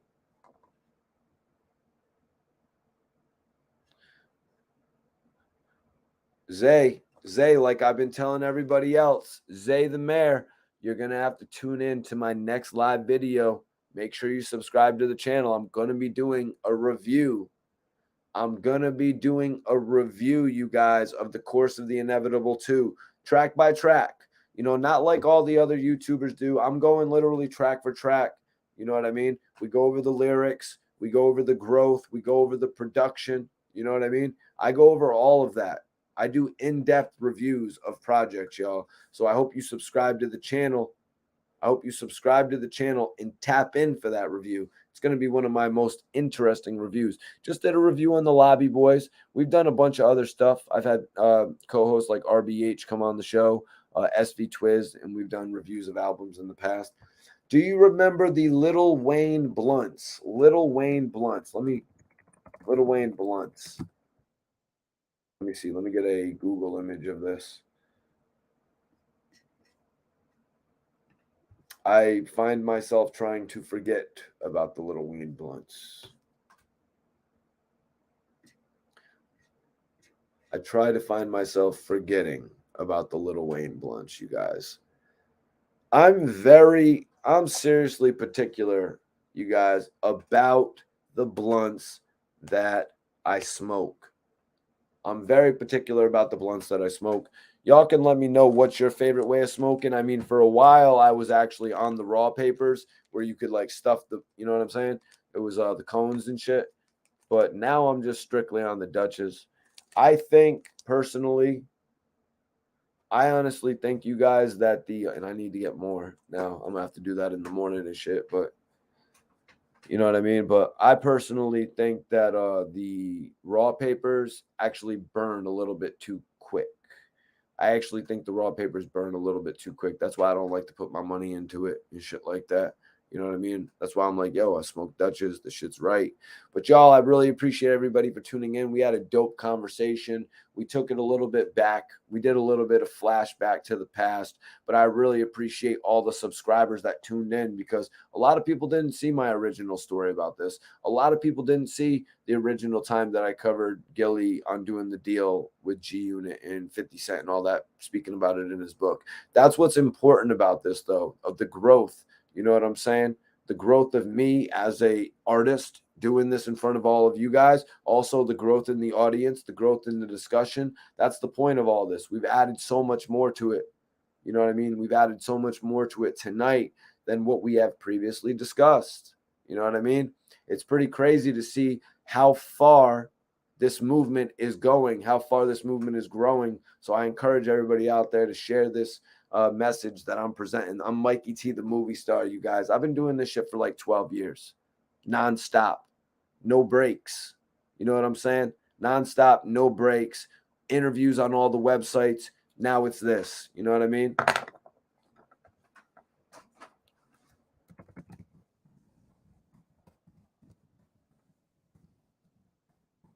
Let's see if there's anything out on it. I'm not seeing anything as far as the Course of the Inevitable 2 yet, but I do know that the Course of the Inevitable 1 actually moved about 12,000 first week. You know what I mean? The Course of the Inevitable 1 moved about 12,000 first week, which I find to be impressive. The fact that Lloyd Banks pretty much, like, when did Lloyd Banks come out and announce that project to the world before it released? For some reason, I'm thinking it was like a very short period of time. You know what I mean? Like a 30-day time period or something like that, which is kind of crazy. You know what I mean? Even if it's a 2-month time period, Lloyd Banks's The Course of the Inevitable came out. He put up a couple pictures of his hand tattoos. You know what I mean? And it drummed up 12,000 purchases. I relate this. If you haven't heard me, you probably already heard me. You're like, Mikey T, come on, cool it with the Little Durk comparison. Little Durk's second album on Def Jam actually moved around 12,000 units as well. Little Durk 2 times. So I'm really looking forward to Lloyd Banks potentially establishing a new relationship with a major label.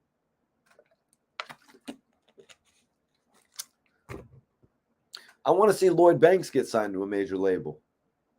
We see what he can do on his own. We obviously see what he can do on his own, you guys. We see what he can do on his own with Empire. So just imagine what he could do back with a major label. I kind of think it would be dope if he got a major label deal, but some people would say, Mikey T, you're bugging. You're bugging, Mikey T. He's independent. Let him eat. Let him release an album every year and cake.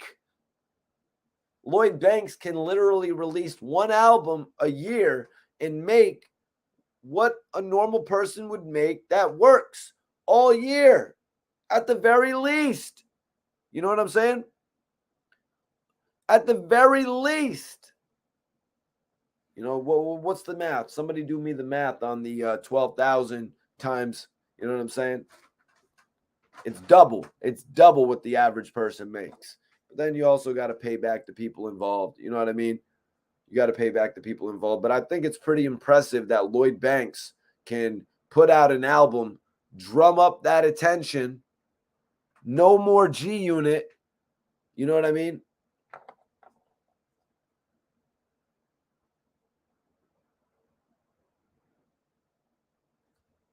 But yeah, I definitely appreciate everybody tapping in. Let me get a little more smoke.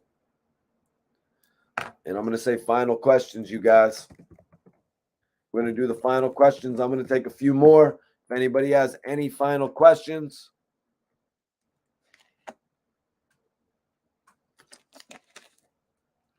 Hell yeah, man. Final questions if anybody has any. Let me get this Collins Ave back in the air because this shit is flames. This Collins Ave is flames.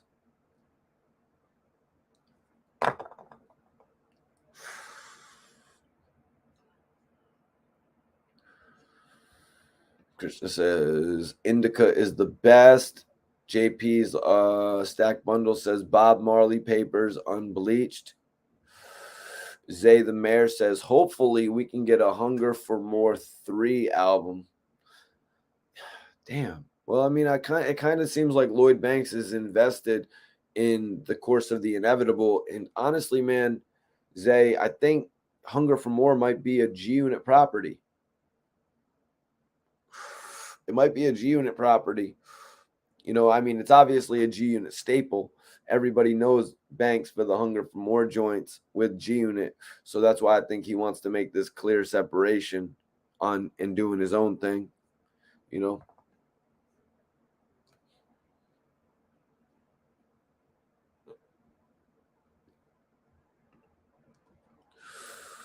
But if anybody has any final questions on this live tonight, you can get them out right now. I'm going to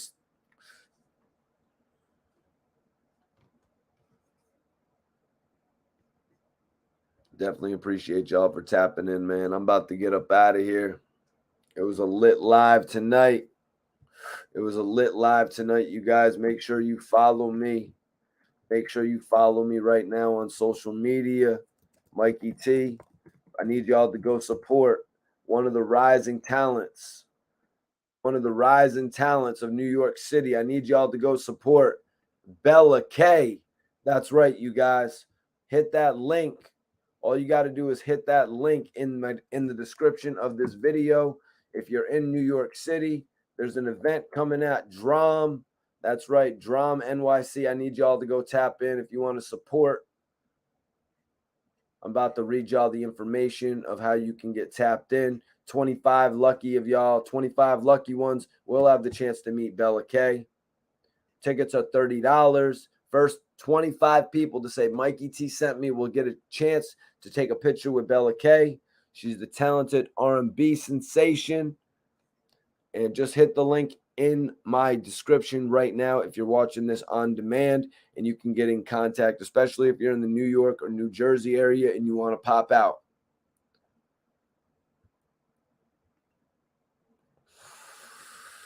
JP says Conway or Benny the Butcher. What's the chat saying? What's the chat saying? Yeah, Benny the Butcher is who I'm rocking with in that situation. Conway's an amazing artist. You know what I mean? Conway has an amazing story. Conway has some really amazing songs, features, and all that. Benny the Butcher is just the artist that I think is the best rapper alive right now. You know what I mean? I honestly believe Benny the Butcher is the best rapper alive right now.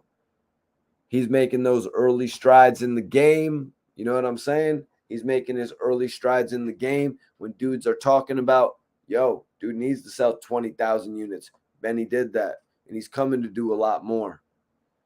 Yeah, so I got a lot of love for Benny the Butcher, and I really enjoy his projects. Tana Talk 3, 4, you know what I'm saying? A lot of the other projects too, though, because there's a lot.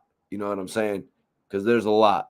And I'm talking about throwback Benny the Butcher projects that I went in depth with him. Kara says Conway. Yeah, Conway's an amazing artist. But I feel like Benny the Butcher is the one that's fitting to just be the face of hip hop. You know, that's why I gave my answer. Well, you know, Banks is promoting the course of the inevitable. Lloyd Banks is promoting the course of the inevitable, which everybody should be streaming, which everybody should be playing in their car tomorrow, playing at their crib tonight, on their computer right now as you're watching me on the stream. You know what I mean? You should be playing that in your AirPods, that Lloyd Banks, the course of the inevitable. I think Banks is he's found his groove right now. You know what I mean? He's found his groove. He's not going to wait anymore, you guys. He's not waiting in line anymore, man. But like I said earlier, man, I don't know how you make a man wait in line that just sold 400,000 units. I'm sorry. If anybody makes me wait in line after I sell 400,000 units, I will be asking for my resignation. That would be the point in time right there to go independent or just sign another major record label deal. But let me just chill out on that, man, because 50 Cent, Lloyd Banks, they made some amazing opportunities together. Lloyd Banks had some crazy shit to say about 50 on this album, though. You know what I mean? 50 mentioned the fact that he was lazy in his book. You know what I mean? This is the way that artists get their opinions out. They got to talk about it on their albums. They got to talk about it in their books. They got to show it in their music videos or their movies. They got to show it. You know what I mean? To make all of us understand it and feel something. We see what 50 Cent's doing with BMF. He's literally putting the piece of these puzzles together. There's supposed to be a show about the massacre, about the 50 Cent in the game relationship that spoiled. All different types of situations like this, you guys. Make sure you're subscribed to the channel right now. I want everybody on here to subscribe to the channel, y'all. Make sure y'all subscribe so you don't miss any of the live content, the live discussions, debates, reviews, everything that I'm doing. I do a lot of interviews. Sometimes I do watch-alongs from my old interviews, you guys. Old classic interviews, watch-alongs. Artists that I've interviewed like Uncasa, Petey Crack, you know what I'm saying? Gillie the Kid, Black De Niro, AR Rab, Dark Low, Max B, all the artists that I've interviewed from the past, man. But yeah, man, I really enjoyed tonight's show. If you're wondering what you're watching, this is the Mikey T, the Movie Star podcast, the most interactive live podcast on the internet.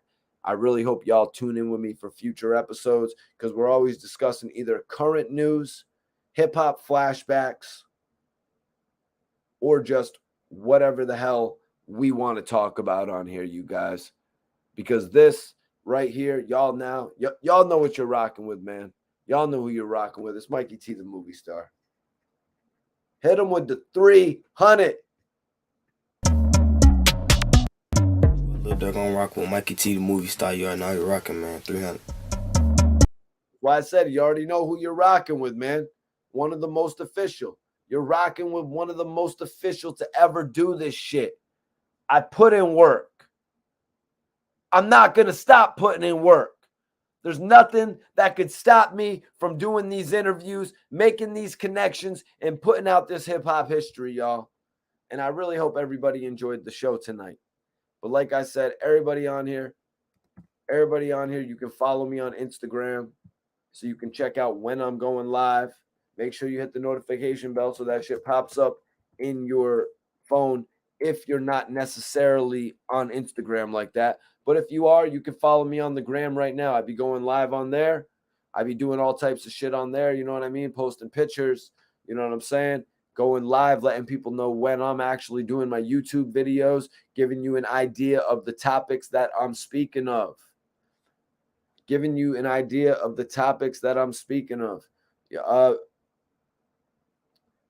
Dave East, Dave East is an amazing artist. You know, Dave East actually has moved some amazing units. Dave East has actually done some things to put on other artists that have gone on to become major. Like, for example, Millie's. You know what I mean? Millie's and Dave East did an amazing project together. But I was really messing with the Dave East Paranoid joint. But also, just what Dave East was doing with Styles P overall, I was really messing with just all the different shit he's done in the game. It's made me respect him as an artist. Why? Because it's actually made me learn a lot more about him to get the opportunity to hear him alongside these other talents. You know, it builds more intrigue into their solo albums as well. That's one thing 50 was doing right when he was pairing all the guys up, how he was putting Lloyd Banks the game all over the albums from G Unit to prepare us, just like he was sort of doing with Spider Loke at a certain point when he put Spider Loke on the Get Rich or Die Trying soundtrack. He put him on Tony Yayo's album. 50 Cent knew how to prepare some music. You know what I mean? He seemingly used budgets in the right place. I really appreciate everybody tapping in tonight, man. I hope everybody enjoys this video on replay as well. But I'm out, y'all. Subscribe to the channel if you're not. Make sure you don't miss my next live video. You never know what the hell Mikey T, the Movie Star, is going to say on this shit. You just